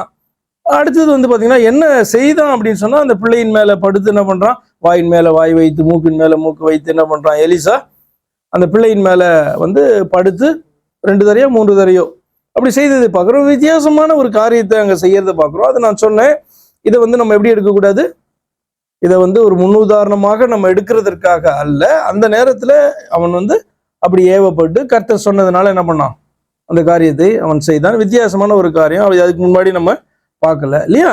ஸோ அதே போல இந்த இடத்துல வந்து பாத்தீங்க அப்படின்னு சொன்னா எந்த வசனம்? 11வது வசனம். அப்ப இந்த இடத்துலயும் வந்து பாத்தீங்கன்னா இவனுக்கு ஒரு ஐடியா வந்திருக்கு. கிரைஸ்ட் கிட்ட வந்தவங்க கூட அப்படித்தானே ஒவ்வொரு தடவையும் நினைச்சிருப்பாங்க. இப்ப குருடனுடைய கண்களை எத்தனை இடத்துல வந்து ஆண்டவர் குணப்படுத்தினார் அப்படின்னு பாக்குறோம். ஒரு குருடனுடைய கண்களை குணப்படுத்த பார்க்கலாம். 2 பேர் ஒரு இடத்துல குருடராய் இருந்ததை நம்ம பார்க்கிறோம். இன்னொரு குருடனுக்கு சேர் உண்டாக்கி பூசினதை நம்ம பார்க்கிறோம். எனக்கு ஞாபகம் இருக்கிறது இது. அப்ப இந்த ஒரு குருடனுடைய கண்களை குணப்படுத்தினதை வந்து பாத்தீங்கன்னா கேட்டவர்கள், கேள்விப்பட்டவர்கள் குருடரா இருக்கிறவரை கொண்டு வருவாங்களா? அப்ப அவங்க என்ன நினைச்சிட்டு வருவாங்க? அதே மாதிரிதான் இல்ல, நார்மலா அப்படிதான் நினைப்போம். அதே மாதிரிதான் நினைப்போம் இல்லையா? அப்படி வந்து பாத்தீங்கன்னா இவன் வந்து குணப்படுத்துறதுன்னு அந்த தேவன் குணப்படுத்துறார். ஆனபடினாலே வந்து அவருடைய நாமத்தை, அதாவது கர்த்தருடைய நாமத்தை தொழுது கொண்டு தன் கையினால் அந்த இடத்தை தடவி இவ்விதமாய் குஷ்டரோகத்தை நீக்கி விடுவான் என்று எனக்குள் நினைத்திருந்தேன் அப்படின்னு சொல்றோம். நான் ஸ்நானம் பண்ணி சுத்தமாகிறதற்கு இஸ்ரவேலின் தண்ணீர்கள் எல்லாவற்றை பார்க்கிலும் தமஸ்குவின் நதிகளாகிய ஆப்னாவும் பர்பாரும் நல்லதல்லவோ என்று சொல்லி உக்கிரத்தோடே திரும்பி போனான். என்னென்ன வார்த்தை பயன்படுத்திருக்கு? உக்கிரம், அதுக்கு முந்தின வருஷத்துல கடுங்கோம். அப்படின்னா பயங்கர வந்து டென்ஷன்ல அவன் போயிருக்கான், திரும்பி போறான்.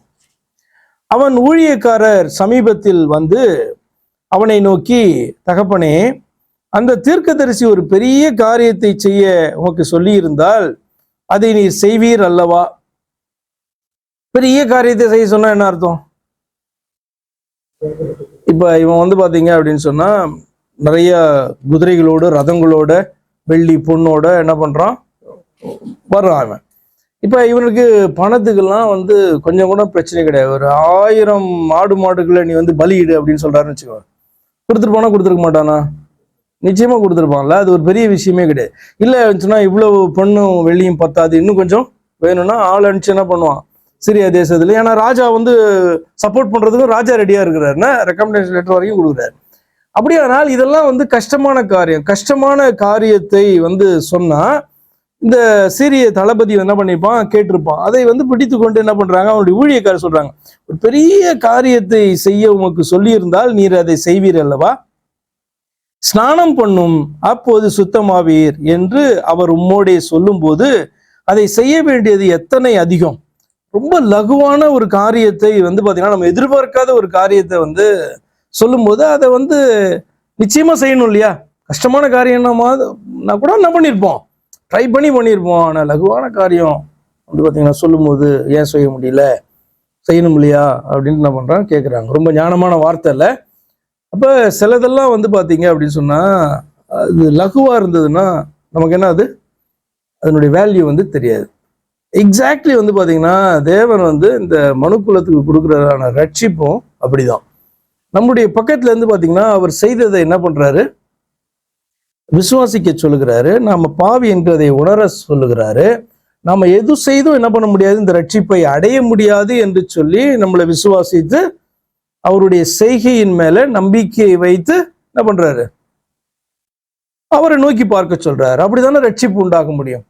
மனம் திரும்புதல் உண்டாக வேண்டுமானால் என்னால இது கூடாத காரியம், நான் செய்தது தவறு என்று சொல்லி நாம விசுவாசிக்க வேண்டும். அப்ப யார் இதை செய்ய முடியும் என்று சொல்லி பாத்தீங்க அப்படின்னு சொன்னா அவர் மேல நம்பிக்கையை வைத்து அவரை நோக்கி பார்க்கிறது தானே. அதனாலதான் ரட்சிப்பு கர்த்தருடையது.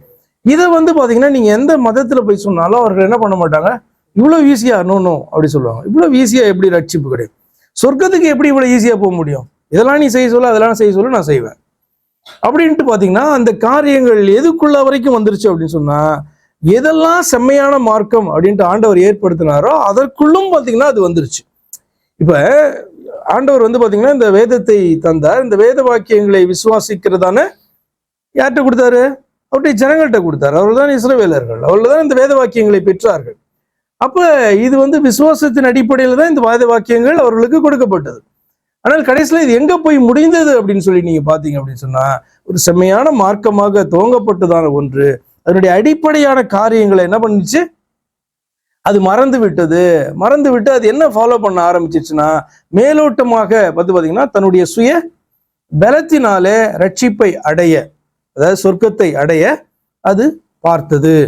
எக்ஸாக்ட்லி நீங்க வந்து பாத்தீங்கன்னா இந்த வேத வாக்கியங்கள்லாம் கொடுக்கறதுக்கு முன்னாடி காணப்பட்டதான அந்த பாபேல் கோபுரத்தினுடைய காரியத்தை பார்த்தீங்கன்னா அவர்கள் தங்களுடைய சுய முயற்சியினால் என்ன பண்ணாங்க, பரலோகத்தை அடைய பார்த்தார்கள். இவர்கள் வேத வாக்கியங்கள் எல்லாம் பெற்று சரியாக துவங்கப்பட்டதான ஒரு காரியம் கடைசியில் எப்படி போய் முடிஞ்சது அப்படின்னா, நீங்க பாப்பீங்க இதை மேலோட்டமாக கை கொள்ள என்ன பண்ணாங்க, அவர்கள் பிரயத்தனப்பட்டார்கள், முயற்சி செய்தார்கள். அதற்கு வந்து பாத்தீங்கன்னா நிறைய போதனைகளை அவர்கள் கொண்டு வந்தார்கள். ஆனா உள்ள இது வந்து என்ன சொல்லுகிறது என்கிறதான கருத்தை அவர்கள் மறந்து போன போது அவர்களை பார்த்து என்ன பண்ணார் ஆண்டவர், நீங்க மாயக்காரரா இருக்கிறீங்க, நீங்க வந்து பாத்தீங்கன்னா என்ன செய்யறீங்கன்னு உங்களுக்கு தெரியாம செய்யறீங்க அப்படின்னு சொன்னார். உங்களுக்கு உதாரணத்துக்கு சொல்லணும்னா மத்த 23:23 மேலோட்டமா என்ன பண்றீங்க, தசமபாகத்தை கொடுக்குறீங்க, இதை செய்யறீங்க, அதை செய்யறீங்க, எதுபடி இந்த நியாயப்பிரமாணத்தின்படி. ஆனால் நியாயப்பிரமாணம் அடிப்படையாக ஒரு பொருளை கொண்டது. அது என்ன சொல்லுகிறது, விசுவாசம், நீதி, இரக்கத்தை குறித்து அது பேசுகிறது. ஆனால் அது மேலே பார்த்தா உங்களுக்கு தெரியாது.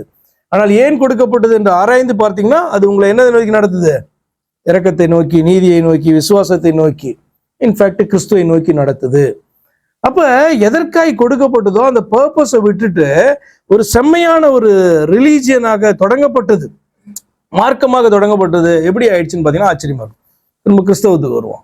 கிறிஸ்தவம் வந்து பாத்தீங்கன்னா அப்படிதான். எப்படி ஆரம்பித்தது, இதுக்கு பேர் என்ன, விசுவாச மார்க்கம். ஆனா இந்த விசுவாச மார்க்கத்துக்குள்ள இன்னைக்கு என்னென்ன காரியங்களை எப்படி கடைபிடிக்கிறோம், கடைபிடிக்கிறதுன்னு அடிப்படையில நீங்க பரலோகத்துக்கு போவோம் அப்படின்றதான ஒரு சைடுக்கு வந்து பாத்தீங்கன்னா நம்ம மூவ் ஆக ஆரம்பிக்கிறோம்ல. ஆனால் வேதம் என்ன கற்றுக் கொடுக்கிறதுனா, விசுவாசத்தின் அடிப்படையில நீ இவைகள் எல்லாம் கடைபிடிக்க வேண்டும் என்று வேதம் சொல்லி கொடுக்குறது இல்லையா. நம்ம வந்து பாத்தீங்கன்னா முன்பு கடைபிடிக்க முடியாததான காரியங்கள், கீழ்ப்படிய முடியாததான காரியங்களை மனம் திரும்பி ஆண்டவரை ஏற்றுக்கொள்ளும் பொழுது நாம மறுபடியும் பிறக்கிறோம். நாம இதெல்லாம் செய்யத்தக்க வல்லவர்களாக கர்த்தர் நம்மளை என்ன பண்ணியிருக்காரு, புது சிருஷ்டியாய் மாற்றி இருக்கிறார். இப்படி வாசிக்கிறோம் எபேசியர்ல இல்லையா. அப்ப புது சிருஷ்டியாய் மாற்றி இருக்கிறார் என்று சொன்னால் அந்த விசுவாசத்தின் அடிப்படையில நம்ம இதெல்லாம் செய்ய முடியும் அப்படின்ற வேதம் கற்றுக் கொடுக்குது. ஆனா இதெல்லாம் செய்கிறதின் அடிப்படையில நான் பரலோகத்துக்கு போயிடுவேன் அப்படின்றதான நம்பிக்கைக்குள்ள இப்படி வர்றோம். உங்களுக்கு நல்லா புரிய வேண்டும். இது என்ன அப்படின்னா, நம்ம விசுவாசத்தின் அடிப்படையில இதெல்லாம் என்ன பண்ணணும், செய்யணும். ஆனால் நான் செய்கிறதின் அடிப்படையில நான் போயிடுவேன் அப்படின்றதான விசுவாசம் வந்து தவறான விசுவாசம்.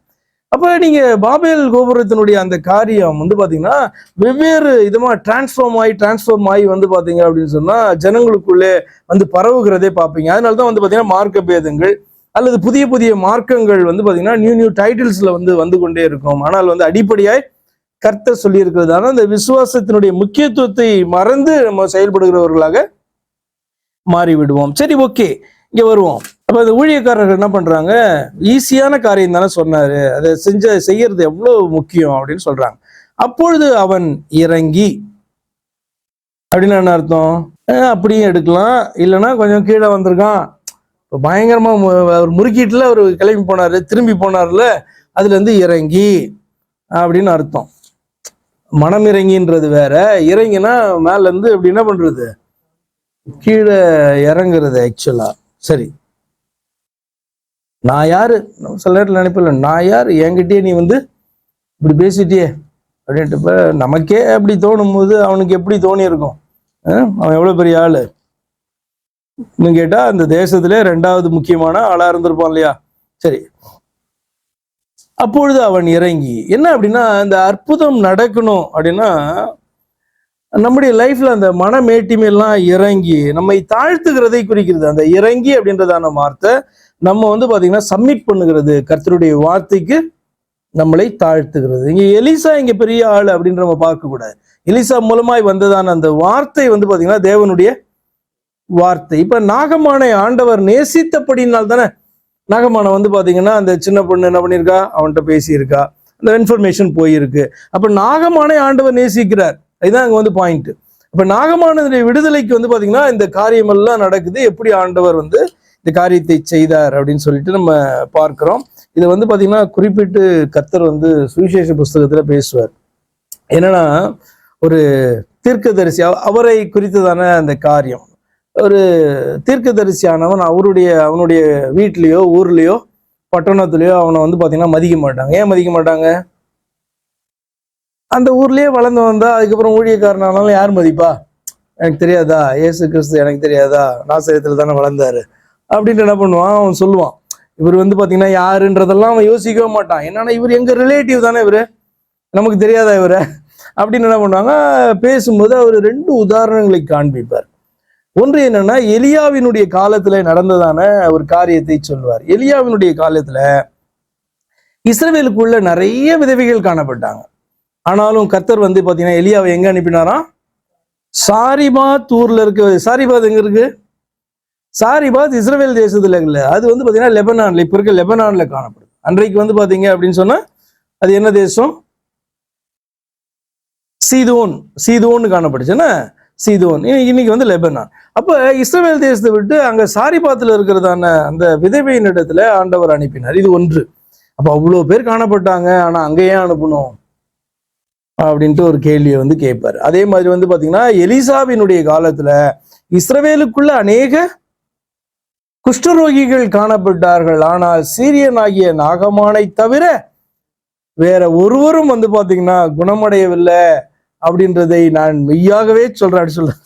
லூக்கால இருக்கும், லூக்கா 4ஆம் அதிகாரத்துல போனீங்கன்னா 24, 25, 26 பாருங்க. ஆனாலும் தீர்க்கதரிசி ஒருவனும் தன் ஊரிலே அங்கீகரிக்கப்பட மாட்டான் என்று மெய்யாகவே உங்களுக்கு சொல்லுகிறேன். அன்றியும் எலியாவின் நாட்களிலே 3 வருஷமும் 6 மாதமும் வானம் அடைபட்டு தேசமெங்கும் மிகுந்த பஞ்சம் உண்டாயிருந்த போது இஸ்ரவேலருக்குள் அநேகம் விதவைகள் இருந்தார்கள். ஆயினும் எலியா சீதோன் நாட்டில் உள்ள சரப்தா, அது என்ன அப்படின்னு சொன்னா அந்த சாரிபாத்து தான் சரப்தான் போட்டிருக்கு, ஏன்னா இது கிரீக்ல இருந்து டிரான்ஸ்லேட் பண்ணனால அப்படி இருக்கு. ஊரிலிருந்து ஒரு விதவையினிடத்திற்கு அனுப்பப்பட்டானே அல்லாமல் மற்றொருத்தினிடத்திலும் அனுப்பப்படவில்லை. அல்லாமலும் எலிசா தீர்க்கதரிசியின் காலத்திலே இஸ்ரவேலருக்குள்ளே அநேகம் குஷ்டரோகிகள் இருந்தார்கள். ஆயினும் சீரியா தேசத்தான ஆகிய நாகமானே அல்லாமல் அவர்களில் வேறொருவனும் சுத்தமாக்கப்படவில்லை என்று சத்தியத்தின்படியே உங்களுக்கு சொல்லுகிறேன் என்றார். இந்த 2 காரியத்தையும் ஆண்டவர் சுட்டி காண்பித்து என்ன பண்ணாரு சொன்னார். இப்ப நீங்க சிந்திச்சு பாருங்களேன், நம்மளாம் யாரு? நம்மெல்லாம் கிறிஸ்தவர்கள் இல்லையா? இயேசு கிறிஸ்து எங்க பிறந்தாரு? இயேசு கிறிஸ்து பெத்லகேம்ல பிறந்தாரு இல்ல? எங்க வந்து ஊழியம் பண்ணாரு? இஸ்ரவேல் தேசத்துக்குள்ள ஊழியம் பண்ணார். யூதாவா இருக்கட்டும், இஸ்ரவேலா இருக்கட்டும். ஏன்னா ஒரு சமாரியா, கலிலியா வந்து பார்த்தீங்கன்னா அதிகமா அவருடைய ஊழியம் கலிலியா பகுதியில. அப்கோர்ஸ் சமாரியாவிலையும் சரி, யூதேயாவிலையும் சரி அவருடைய ஊழியம் வந்து பாத்தீங்கன்னா காணப்பட்டது. ஆனா இன்றைக்கு வரைக்கும் இஸ்ரவேலர்கள் எத்தனை பேர் ரட்சிப்பு விட்டாங்க? அவர்கள் மூலமா ரட்சிப்பு வந்து வெளியில போச்சு, உண்மை. ஆனா வந்து பாத்தீங்கன்னா ஆசீர்வதிக்கப்பட்டவர்கள் இன்றைக்கு பார்க்கும் பொழுது யாரு? அவர்கள் மூலமா வெளியில வந்ததான அந்த வேத வாக்கியங்களை அறிந்து விசுவாசித்து ஏற்றுக்கொண்டவர்கள் இஸ்ரவேல் தேசத்துக்குள்ள இல்ல, வெளியில தான் அதிக பேர் என்ன பண்றாங்க? காணப்படுகிறார்கள். அப்கோர்ஸ் இஸ்ரவேல் தேசம் ஒரு நாள் ரட்சிக்கப்படும். எதுக்கு சொல்ல வருகிறேன்னு சொன்னால், இயேசு கிறிஸ்து பிறந்தது, வளர்ந்தது, ஊழியம் பண்ணது எல்லாம் அந்த எல்லைகளுக்குள்ளதான். ஆனா அந்த எல்லைகளுக்குள்ள காணப்பட்டவர்கள் வந்து பாத்தீங்கன்னா எல்லாரும் ரட்சிக்கப்பட்டாங்கனால இல்ல. நீங்க வந்து அப்போஸ்தலருடைய நாட்கள்லயே பாத்தீங்கன்னா வெளியில போய் அவர்கள் பிரசங்கம் பண்ணி அங்க வெளியில இருக்கிற ஜனங்கள் தான் என்ன பண்ணாங்க? அதிகமாக பாப்பீங்க, நிருபங்கள்லாம் பாப்பீங்க. கொரிந்துக்கு, எபேசுக்கு, கலாத்தியருக்கு, இப்படிதான் நீங்க வாசிக்கிறீங்க. அப்ப வெளியில இருக்கிறதான மற்ற பட்டணங்களிலே காணப்படுகிறதான ஜனங்கள்லாம் ரட்சிக்கப்பட்டார்கள். ஆனால் இஸ்ரவேலுக்குள்ள காணப்பட்டதான, யூதேயாவுல காணப்பட்டதானவர்கள் என்ன பண்ணாங்க? சனகரி சங்கம் இது அதுன்னு வச்சு இந்த ரட்சிக்கப்பட்டவங்களெல்லாம் என்ன பண்ணாங்க? குடும்பப்படுத்த பார்த்தாங்க இல்லையா? இப்பயும் அதுதான். என்ன அப்படின்னு சொன்னா, தீர்க்கதரிசியானவர், அதான் ஆண்டவர் சொல்றாரு, வந்து அங்கேயே பிறந்து அங்கேயே வளர்ந்து அவர்களுக்காக வந்து ஜீவனை கொடுத்துதான அவரை வந்து பாத்தீங்கன்னா அவர்கள் நிராகரித்தார்கள், மற்றவர்கள் அவரை ஏற்றுக்கொண்டார்கள். அப்போது அவன் இறங்கி தேவனுடைய மனுஷன் வார்த்தையின்படியே யோர்தானில் 7 தரம் முழுகின போது அவன் மாம்சம் ஒரு சிறுபிள்ளையின் மாம்சத்தை போல மாறி அவன் சுத்தமான். என்ன குஷ்டமா இருந்திருக்கும்னு நினைக்கிறீங்க? 2 டைப்பு குஷ்டங்கள் உண்டு. ஒன்று வந்து வெண்குஷ்டம் சொல்றதை போல, ஒன்று வந்து வெண்குஷ்டம். அது வந்து 2 குஷ்டமே ஸ்ப்ரெட் ஆகிற டைப் கிடையாதுல்ல. லெப்ரசி ஸ்ப்ரெட் ஆக மாட்டா. இப்போ லெப்ரசி வந்து கிடையாது ஆக்சுவலா. பட் லெப்ரசின்றது பயங்கரமான வந்து அது டெர்மினல் இல்னஸ் தான். அது ஆக்சுவலா கொஞ்சம் கொஞ்சமா வந்து பாத்தீங்கன்னா சரீரத்தை அரிச்சிடும் இல்லையா? அது ஃபிங்கர்ஸ், நெயில்ஸ் எல்லாம் அப்படியே கொஞ்சம் கொஞ்சமா அரிச்சு அது வந்து இது பண்ணிடும். அதே மாதிரி வந்து பாத்தீங்கன்னா அந்த குஷ்டம் இருக்கிறவர்களால வந்து பாத்தீங்கன்னா அவர்கள் பராக்கிரமசாலியா செயல்பட முடியாது, ஒரு படைத்தளபதியாக இருக்க முடியாது. இப்போ மோஸ்ட்லி இது ஏன்னா ஃபர்ஸ்ட் நம்ம ஸ்டார்டிங்ல பார்க்கும்போது என்ன பண்ணோம்? அவன் வெளியே வந்து தன்னுடைய அதை தடவி அடிபாசிக்கிறோம். அப்படின்னா ஒரு இடத்துல காணப்பட்டுதான குஷ்டம் அப்படி ஸ்டார்ட் ஆயிருக்கோ அப்படின்னு நமக்கு வந்து தோணும். ஆனால் இது வந்து வெண்குஷ்டமாக தான் இருந்திருக்கணும். ஏன்னா கடைசியில் முடிக்கும் போது அது வந்து பார்த்தீங்கன்னா ரொம்ப கிளியர் ஆகிடும் அது என்ன குஷ்டம் அப்படின்னு சொல்லிட்டு. அப்போ வந்து பார்த்தீங்கன்னா இது சிறுபிள்ளையின் மாம்சத்தை போல அது மாறி அவன் சுத்தமானான். இது 14ஆம் வசனத்தை பார்த்தீங்கன்னா எவ்வளோ பெரிய ஒரு சோதனை அல்லது டெஸ்ட்டை வந்து அந்த மனுஷன் வந்து கடந்து போயிருக்கணும். ஏன்னா நம்ம 12ஆம் வசனத்தில் வாசிக்கிறோம், 11ஆம் வசனத்துல அவன் கடும் கோபம் கொண்டான், பயங்கர உக்கிரகத்தோட திரும்பினான். அவனுடைய ஊழியக்காரர் பேசுறாங்க, அவன் வந்து பார்த்தீங்கன்னா இறங்கி அவன் வரான்.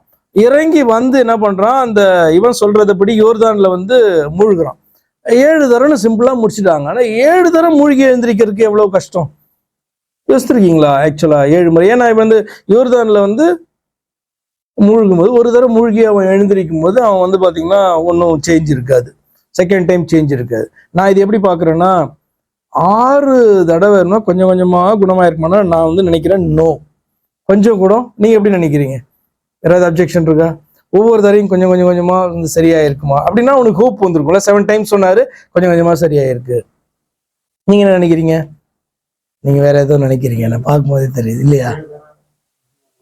ஆஹா, first time, second time, third time, fourth டைமுக்கு கொஞ்சம் கொஞ்சமா வந்து பாத்தீங்கன்னா ஹீலிங் கொஞ்சம் கொஞ்சமா வந்திருக்குன்னு நினைக்கிறீங்களா? அப்படிப்பட்டதான ஹீலிங்கும் காணப்படுது சில இடங்கள்ல. ஃபார் எக்ஸாம்பிள் குருடனை வந்து பாத்தீங்கன்னா இது பண்ணும்போது நான் கொஞ்சம் வந்து மனுஷரை மரங்களை போல பார்க்கிறேன், அப்போ கொஞ்சம் கொஞ்சமா ஹீலிங். அது இது வந்து அந்த மாதிரி கேட்கிறேன் நான். இல்லை, அதுக்காட்டி என்னுடைய கேள்வி அதுக்கு இல்லை. முதல் தரம் முங்கி எழுந்திரிச்சோன்னே ஒன்றுமே நடக்கல சார். செகண்ட் டைம் முங்கி எழுந்தோடனே கொஞ்சம் சேஞ்சஸ் வந்து பாடியில் பார்க்கலாம் இல்லையா? கொஞ்சம் சேஞ்சஸ் வந்திருக்குமா? தேர்ட் டைம் கொஞ்சம் சேஞ்சஸ் வந்திருக்குமா?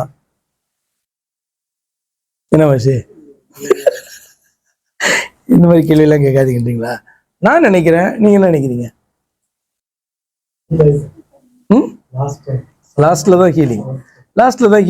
ஏன் அப்படி நான் நினைக்கிறேன் அப்படின்னு சொன்னா, இது கம்ப்ளீட்டா வந்து விசுவாசனுடைய டெஸ்ட். ஃபார் எக்ஸாம்பிள், நீங்க வந்து இந்த எரிகோ கோட்டையை சுத்தினதான காரியம் பாக்குறீங்கல்ல. அப்ப எரிகோ கோட்டையை சுத்தும் போது second time, third time, fourth time, இப்படி 7 டைம்ஸ் அவங்க சுத்துறாங்க இல்லையா? 7வது தடவை 7 தடவை சுத்துறாங்க, அப்படிதானே? அப்போ வந்து பாத்தீங்கன்னா ஒவ்வொரு தடையும் வந்து சுத்தும் பொழுது கொஞ்சம் கொஞ்சமா வந்து இடிகிற மாதிரி சத்தம், வீரல் விடுற மாதிரி அப்படி இப்படிலாம் இருந்ததுன்னா பயங்கரம் வந்து இன்ட்ரெஸ்டிங்கா இருந்திருக்குல்ல. அவங்களுக்கு சுத்துறவங்களுக்கே பயங்கரமா வந்து பாத்தீங்கன்னா எக்ஸைட் ஆகி அவங்க இது பண்ணியிருப்பாங்க, அப்படிதானே? ஆனா அப்படி நம்ம பார்க்கலையே. 7வது தடவை வந்து பாத்தீங்கன்னா அது முடியும் போது தான் என்ன பண்ணுது, கோட்டை உடையுது. உள்ளுக்குள்ளே தான் நடந்திருக்கலாம். ஆனா அவங்க பார்க்கிறதை போல ஒரு மாற்றமும் வந்து அந்த அற்புதத்துல கண்கள் பார்க்கிற மாதிரி நடந்ததாக நம்ம வேதத்துல வாசிக்கல. ஆனா கடைசியில வந்து பாத்தீங்கன்னா அது என்ன பண்ணுது, உடையுது இல்லையா? அப்ப அதை போலதான் நான் இதை பார்க்கிறேன். ஏன்னு சொன்னா அவனுக்கு ஒரு பெரிய டெஸ்டா இருக்கும். Second time, third time, fourth time. இப்போ வந்து பாத்தீங்கன்னா 6வது முறையும் வந்து பாத்தீங்கன்னா மூழ்கி எழுந்த பிறகு ஒன்றும் செய்யலாம்னா அப்போ கூட தூக்கி போட்டு போகலாம். அப்போ கூட இது நோ. ஏன்னா பயங்கர உக்கிரம், கோபம் கொண்டவர்ல ஒரு. அப்பயும் கூட பாத்தீங்கன்னா கோபத்துல என்ன பண்ணலாம்? ஏன் அப்படின்னா மனுஷனுடைய அந்த இயல்பு அது. ஆக்சுவலா எந்த நேரத்துல கூட வந்து பாத்தீங்கன்னா அது என்ன பண்ணலாம், அந்த விசுவாசத்தை கை விட்டுட்டு போயிடலாம். அந்த லாஸ்ட் மொமெண்ட் வரைக்கும் அந்த காத்திருக்கிறதான காரியம் தான் வந்து பாத்தீங்கன்னா அற்புதத்தை அவருடைய வாழ்க்கையில நடக்குது. என்ன நம்ம அறிந்து கொள்ளுகிறோம், ஜோக்ஸ் அப்பார்ட், என்ன அறிந்து கொள்ளுகிறோம்னு சொன்னால் கடைசி வரைக்கும் விசுவாசத்தோடு கூட, லாஸ்ட் மொமெண்ட் வரைக்கும் விசுவாசத்தோடு கூட காத்திருக்கணும். அதுதான் வந்து பாத்தீங்கன்னா நாம இதுல இருந்து மாத்திரமில்லை, எல்லா காரியத்திலிருந்து நம்ம கற்றுக்கொள்வது, வேதத்திலிருந்து கற்றுக்கொள்வது, லாஸ்ட் மொமெண்ட் வரைக்கும் அந்த விசுவாசத்தோடு நம்ம காத்திருக்க வேண்டும். அது எப்படிப்பட்டதான ஒரு முடிவுனா அந்த வசனத்தை நான் உங்களுக்கு சுட்டி காட்ட விரும்புகிறேன். இந்த சாத்ராக், மேஷாக், ஆபேத்நேகோ அவங்க என்ன சொல்லுவாங்க இந்த வார்த்தை, கர்த்தரை விடுவித்தாலும் விடுவிக்காமல் போனாலும் நாங்கள் வந்து பார்த்தீங்கன்னா இப்படிப்பட்ட காரியத்தை செய்ய மாட்டோம். அதாவது எங்கள் தேவன் மேலே வைத்ததான அந்த விசுவாசத்தில் தானே தொழுகை, ஆராதனை எல்லாம். அப்போ இன்னொரு தெய்வத்தை நாங்கள் என்ன பண்ண மாட்டோம், பணிந்து கொள்ள மாட்டோம். அவர் விடுவிக்கலைனாலும் பரவாயில்ல, நாங்கள் தொழுது கொள்ள மாட்டோம். அப்போ அவர்கள் என்ன முடிவு எடுக்கிறாங்கன்னா, கடைசி வரைக்கும் நான் என்ன பண்ணுவேன், அவரை தான் விசுவாசிப்பேன். அதுதான் நமக்கு டீச்சிங். இந்த மிராக்கள், எந்த மிராக்கள் எதுவாக காணப்பட்டாலும் வந்து பார்த்தீங்க அப்படின்னு சொன்னால் அந்த கடைசி மட்டுமாக வந்து பார்த்தீங்கன்னா நான் ஆண்டவர் மேலே வைத்த விசுவாசத்தில் உறுதியாக இருப்பேன் அப்படின்ட்டு அவர்கள் என்ன பண்ணாங்க, காணப்பட்டாங்க. இந்த டெஸ்ட் புறஜாதியாய் காணப்பட்டு அவரை விசுவாசித்து ஒருத்தன் வரான் பாருங்க, அவனுக்கே இந்த டெஸ்ட் ஆண்டவர் வைக்கிறாருன்னு நீங்கள் பார்த்துக்கோங்க. நம்ம வந்து பார்த்தீங்கன்னா ஆண்டவருடைய பிள்ளைகளாய் நம்ம காணப்படும் போது நமக்கும் அப்படிதானே. ஆபிரகாமுக்கு எப்படி வச்சாரு? ஆபிரகாமுக்கு டெஸ்ட் இது கடைசி வரைக்கும் இல்லை, இந்த ஃபைனல் இது வரைக்கும். இந்த கைத்தியை வந்து பார்த்தீங்கன்னா என்ன பண்ணுறான், அவன் தூக்குற வரைக்கும், ஓங்குற வரைக்கும் பார்த்தீங்கன்னா அந்த டெஸ்ட்டு. அதே மாதிரி தான் நாகமானுக்கு வந்து பார்த்தீங்கன்னா 6 முறை அல்ல 7 முறை சொன்ன மாதிரியே மூழ்கி எழுந்திருக்கிற வரைக்கும் வந்து பாத்தீங்கன்னா அந்த டெஸ்ட் காணப்பட்டது. மூழ்கி எழுந்து கீழ்ப்படிந்த போது பாத்தீங்கன்னா என்ன நடந்தது அப்படின்னு சொன்னா, ஒரு சிறுபிள்ளையின் மாம்சத்தை போல மாறி அவன் சுத்தமானான். 15வது வசனம், அப்பொழுது அவன் தன் கூட்டத்தோடெல்லாம், ஒரு பெரிய கூட்டத்தோடு வந்திருக்கான், தேவனுடைய மனுஷனிடத்திற்கு திரும்பி வந்து அவனுக்கு முன்பாக நின்று, இதோ இஸ்ரவேலில் இருக்கிற தேவனை தவிர பூமி எங்கும் வேறே தேவன் இல்லை என்பதை அறிந்தேன். இப்போதும் உமது அடியேன் கையில் ஒரு காணிக்கை வாங்கி கொள்ள வேண்டும் என்றான். அதற்கு அவன், நான் வாங்குகிறதில்லை என்று கர்த்தருக்கு முன்பாக அவருடைய ஜீவனை கொண்டு சொல்லுகிறேன் என்றான். வாங்க வேண்டும் என்று அவனை வருந்தினாலும் தட்டுதல் பண்ணிவிட்டான். அப்பொழுது நாகமான், ஆனாலும் 2 கோவேறு கழுதிகள் சுமக்கத்தக்க 2 பொதி மண் உமது அடியேனுக்கு கட்டளையிட வேண்டும். உமது அடியேன் இனி கர்த்தருக்கே அல்லாமல் அந்நிய தேவர்களுக்கு சர்வாங்க தகனத்தையும் பலியையும் செலுத்துவதில்லை. எப்படிப்பட்டதான ஒரு டிரான்ஸ்ஃபர்மேஷன் வந்து பாருங்களேன், ஒரு மனுஷனுடைய லைஃப்ல. அவன் என்ன பண்றான், அந்த அற்புதத்தை பெற்றவன் இப்போ சொல்றான், இவரை தவிர வேற ஒரு தேவனே கிடையாது, இனி வந்து பாத்தீங்கன்னா இந்த தேவன் அல்லாம வேற தேவர்களுக்கு, அந்நிய தேவர்களுக்கு நான் சர்வாங்க தகன பலியே நான் செலுத்துவதில்லை. ஒரு காரியத்தையே கர்த்தர் உமது அடியேனுக்கு மன்னிப்பாராக. என் ஆண்டவன் பணிந்து கொள்ள ரிம்மோன், அப்படின்னா ராஜா பெனாதாத், என் ஆண்டவன் பணிந்து கொள்ள ரிம்மோன் கோவிலுக்குள் பிரவேசிக்கும் போது நான் அவருக்கு கைலாகு கொடுத்து ரிம்மோன் கோவிலிலே பணிய வேண்டியதாகும். இப்படி ரிம்மோன் கோவிலிலே, நான் ரிம்மோன்னா அந்த சீரியர்கள் வழிபடுகிறதான அந்த தெய்வம் விக்கிரகம், இப்படி ரிம்மோன் கோயிலில் நான் பணிய வேண்டிய இந்த காரியத்தை கர்த்தர் உமது அடியேனுக்கு மன்னிப்பாராக என்றான். அதற்கு அவன், அதாவது எலிசா சொல்றாரு, சமாதானத்தோட போ என்றான். இவன் புறப்பட்டு கொஞ்ச தூரம் போன போது தேவனுடைய மனுஷனாகிய எலிசாவின் வேலைக்காரன் கேயாசி என்பவன் அந்த சீரியனாகிய நாகமான் கொண்டு வந்ததை என் ஆண்டவன் அவன் கையிலே வாங்காமல் அவனை விட்டு விட்டார். எலிசா செய்கிறதான ஒவ்வொரு காரியத்துக்கும் இப்ப நாகமான் கையில வந்து காணிக்கை வாங்க வேண்டாம் அப்படின்னு கிடையாது. ஏன்னா முன்னாடி வந்து வேற, இப்போ வந்து அவன் வந்து ரட்சிக்கப்பட்ட ஒரு மனுஷன் ஆயிட்டான், சரியா? அவன் வந்து கர்த்தர் கொடுக்குற காணிக்கையை வாங்க வேண்டாம்னு அர்த்தம் கிடையாது. ஆனால் கர்த்தர் வந்து பாத்தீங்கன்னா உணர்த்துறபடினால அது வந்து பாத்தீங்கன்னா எலிசா வந்து வேண்டான்னு சொல்றான். அதுல வந்து உறுதியாய் காணப்படுகிறான். அப்படியானால் கர்த்தர் அந்த காணிக்கையை விரும்பல, வேண்டாம் இல்லையா? அதனால வந்து பாத்தீங்கன்னா இப்ப கேஎஸ்சி வந்து இது யோசிக்கிறான், பக்கத்துல இருக்கிறதான கேஎஸ்சி வந்து யோசிக்கிறான் என்ன அப்படின்னா, அந்த சீரியன் ஆகிய நாகமான் கொண்டு வந்ததை என் ஆண்டவன் அவன் கையிலே வாங்காமல் அவனை விட்டு விட்டார். தப்பு பண்ணிட்டாரு ஊழியக்காரரு. நான் அவன் பிறகே ஓடி அவன் கையிலே ஏதாகிலும் வாங்குவேன் என்று கர்த்தருடைய ஜீவன் மேல் ஆணையிட்டு, கர்த்தருடைய ஜீவன் மேல ஆணையிட்டா அவனுடைய விருப்பத்தை சொல்றான். ஒரு சாதாரண ஒரு உலக மனுஷனா பாத்தீங்க அப்படின்னு சொன்னா கேஎஸ்சி பண்ணது தப்பாவே நமக்கு தோணாது ஆக்சுவலா. ஏன் அப்படின்னா இவர்கள்லாம் என்ன பண்றாங்க, இவர்களுக்கு பெரிய வருமானம் இதெல்லாம் வந்து பாத்தீங்கன்னா இவர்களுக்கு இருக்காது. இப்ப வந்து இவர்கள் வந்து ஒரு காணிக்கையை வாங்கினார்கள் என்றால் நீங்க பாக்குறீங்க, எலிசா வந்து நிறைய தீர்க்கதரிசிகளுடைய புத்திரர்கள்லாம் வைத்து அவர்களுக்கெல்லாம் சாப்பாட்டுலாம் கொடுக்குறாரு. அப்படி ஒரு ஸ்கூல்லாம் பாத்தீங்கன்னா காணப்படுது. ஒருவேளை ஃபார்ம் ஹவுஸ் மாதிரி அப்படி வச்சிருந்திருப்பாரோ தெரியல. சரி, எனிகோ அப்ப இந்த காணிக்கை வந்து பாத்தீங்கன்னா அவர்களுக்கு ரொம்ப பிரயோஜனமாக வந்து பாத்தீங்கன்னா காணப்பட்டிருக்கலாம். அப்ப கேஎஸ்சி வந்து பாத்தீங்கன்னா ஏன் இந்த மனுஷன் வந்து எலிசா வந்து வாங்கல, நான் அவனுக்கு பின்னாடி போய் கர்த்தருடைய ஜீவனை மேல ஆணையிட்டு நான் அதை வந்து வாங்கிட்டு வந்துடுவேன் அப்படின்னு என்ன பண்றாரு நினைக்கிறாரு. நாகமானை பின்தொடர்ந்தான். அவன் தன் பிறகே ஓடி வருகிறதை நாகமான் கண்டபோது அவனுக்கு எதிர்கொண்டு போக ரதத்திலிருந்து குதித்து சுக செய்தியா என்று கேட்டான். பயங்கரமா வந்து மாறிட்டான். யாரு? நாகமான் வந்து பயங்கரமா மாறிட்டான். பாருங்க, கேஎஸ்சிக்கே வந்து அவ்வளவு மதிப்பு கொடுத்து என்ன பண்றான், வந்து பாத்தீங்கன்னா கீழே ரதத்துல இருந்து இறங்கியிருக்கான். முன்னாடியில இறங்குவானா? ரதத்துக்கிட்ட ஓடி போய் தான் அவன்கிட்ட வந்து அளவு சொல்லி தான் பேசணும். அதற்கு அவன் சுக செய்தி தான், தீர்க்கதரிசிகளின் புத்திரரில் 2 வாலிபர் இப்போதுதான் எப்ராயிம் மலை தேசத்திலிருந்து என்னிடத்தில் வந்தார்கள். அவர்களுக்கு ஒரு தாலந்து வெள்ளியையும் 2 மாற்று வஸ்திரங்களையும் தர வேண்டும் என்று கேட்க என் எஜமான் என்னை அனுப்பினார் என்றான். இப்படி வந்து பாத்தீங்கன்னா அடுத்து வந்து பிளான் பண்ணான் இல்லையா? அப்போ வந்து பிளானுக்கு வந்து பொய்யெல்லாம் சொல்லணும் இல்லையா? அது எப்படி? இப்பதானே எலிசா வேணான்னு சொன்னாரு, உடனே எலிசா கேட்கிறாருன்னு சொல்ல முடியாது. அப்போ இந்த மாதிரி தீர்க்கதரிசன புத்திரர்கள் வந்து பார்த்தீங்கன்னா எப்ராயிம் மலை தேசத்துலேருந்து பார்த்தீங்கன்னா வந்திருக்காங்க. அவர்களுக்கு ஒரு தாலந்து வெள்ளியையும் 2 மாற்று வஸ்து ரொம்ப ரொம்ப நியாயமாக வந்து கேட்குற மாதிரி. ஏன்னா சில நேரத்தில் பொய் வந்து இப்போ நிறைய வந்து பார்த்தீங்கன்னா தாலந்து கோல்டெல்லாம் கொண்டு வந்திருக்காரு. 2 மூட்டை கோல்டு கேட்குறாருன்னா எலிசா வந்து இதை வந்து எப்ராயிம் மலை தேசத்துலேருந்து வந்ததான தீர்க்கதரிசி புத்திரருக்கு கொடுக்க மாட்டார். இதே வந்து ஆளுக்கு ஒரு மாற்று வஸ்திரமோ இந்த ஒரு தாலந்து வெள்ளின்னா என்ன பண்ணுவார், அதை பிரித்து கொடுப்பார். அப்போ எவ்வளவு ஜாக்கிரதையாக வந்து பார்த்தீங்கன்னா அந்த பொய்யை வந்து பார்த்தீங்கன்னா பிளான் பண்ணுறாங்க. அப்போ கர்த்தருடைய அந்த சித்தத்துக்கு விரோதமாக தன்னுடைய கான்சியஸை மீறி ஒரு காரியத்தை செய்யும்போது பயங்கர திட்டமிடுதல், பயங்கர பிளான் எல்லாம் வந்து பார்த்தீங்கன்னா உள்ள வந்து கடன்னு இதெல்லாம் உண்டாயிடும். அப்படிலாம் அதை பண்ணியிருக்கீங்களா? பண்ணியிருப்பீங்க, சொல்ல மாட்டீங்க. சரி, ஓகே. 22 23. அதற்கு நாகமான், தயவு செய்து 2 தாலந்தை வாங்கிக்கொள், ஒரு தாலந்தை 2 தாலந்தை வாங்கிக்கொள் என்று சொல்லி அவனை வருந்தி 2 தாலந்து வெள்ளியை 2 பைகளில் 2 மாற்று வஸ்திரங்களோட கட்டி அவனுக்கு முன்பாக சுமந்து போக தன் வேலைக்காரராக 2 பேர் மேல் வைத்தான். அவன் மேட்டண்டைக்கு வந்தபோது அவன் அதை அவர்கள் கையிலிருந்து வாங்கி, என்னன்னா வேலைக்காரர் என்ன பண்ணுவாங்க, நேராக எலிசில இருந்து ரொம்ப தேங்க்ஸ் ஐயா, நீங்க வந்து ஃபர்ஸ்ட் வேணான்னு சொன்னீங்க, இப்போ ஓகே சொல்லிட்டீங்க அப்படி சொல்லிட்டு என்ன பண்ணுவாங்க, எலிசா கிட்ட கையில கொடுத்துட்டு தானே வருவாங்க. அதனால என்ன பண்றான், கேஎஸ்சி பிளான் பண்றாரு. மேட்டாண்டே வந்தபோது அவர்கள் கையிலிருந்து வாங்கி வீட்டிலே வைத்து அந்த மனுஷரை அனுப்பிவிட்டான். அவர்கள் போய்விட்டார்.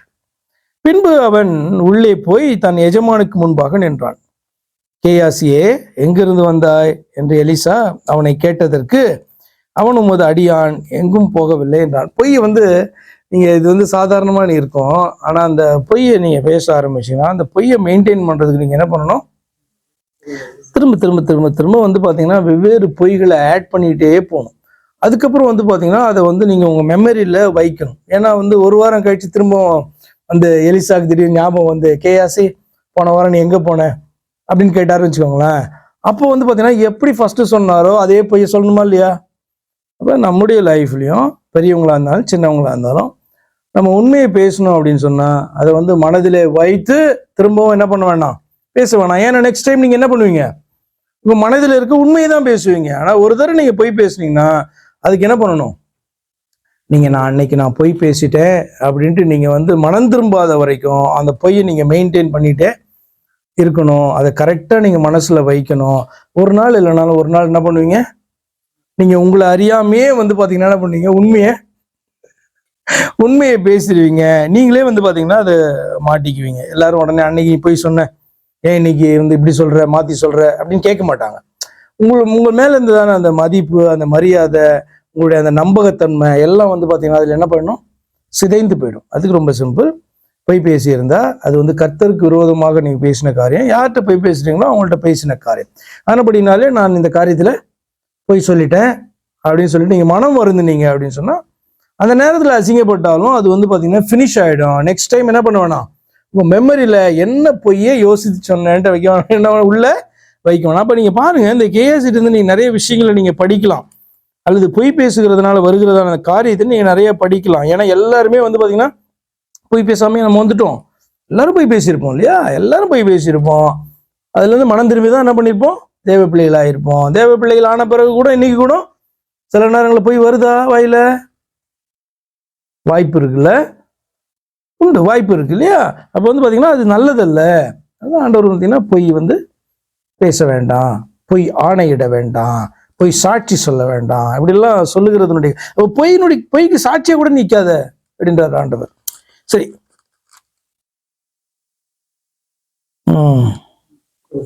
26 எங்கே இருந்து வருகிறாயின்னு கேட்கிறாரு. 25 இப்போ உங்க அடியான் எங்கும் போகவில்லை. அப்பொழுது அவன் இவனை நோக்கி, அதாவது எலிசா கேயாசியை நோக்கி, அந்த மனுஷன் உனக்கு எதிர்கொண்டு வர உன் ரதத்திலிருந்து இறங்கி திரும்புகிற போது என் மனம் உன்னுடன் கூட செல்லவில்லையா? பணத்தை வாங்குகிறதற்கும் வஸ்திரங்களையும் ஒலிவ தோப்புகளையும் திராட்சை தோட்டங்களையும் ஆடு மாடுகளையும் வேலைக்காரரையும் வேலைக்காரிகளையும் வாங்குகிறதற்கும் இது காலமா அப்படின்னு கேட்குறான். ரொம்ப ரொம்ப ஆழமான அந்த கொஸ்டின். உங்களுக்கு வந்து பார்த்தீங்கன்னா சும்மா கடிந்து கொள்கிறதை போல அது காணப்படும். ஆனால் வந்து அந்த சூழ்நிலையை வந்து பார்த்தீங்கன்னா அவர் கொஞ்சம் யோசித்து பார்க்க சொல்றார். நீங்கள் வந்து எலிசா ஏன் எலியாவின் இடத்துலேருந்து ரெட்டிப்பான வரங்களை கேட்டார். வரத்தை எனக்கு கொடு, ரெட்டிப்பான வரத்தை கொடு, ஆவியின் வர வேணும் கேட்கிறாரு. ஏன் அப்படின்னு நம்ம பார்த்தோம். ஏனென்று சொன்னால் எலிசாவினுடைய ஊழியம் இன்னும் கடினமான சூழ்நிலையிலே காணப்பட போகிறது. ஆனபடினால அவருக்கு ரெட்டிப்பான ஆவியின் வரம் அவசியம் என்பதனால் ஒரு எலியா செஞ்ச மாதிரியான ஊழியத்தை எலிசா செய்ய வேண்டுமானால் அப்படி என்ன பண்ணோம், 2 டைம் வந்து பாத்தீங்கன்னா வேணும் அப்படின்னு பார்த்தோம்.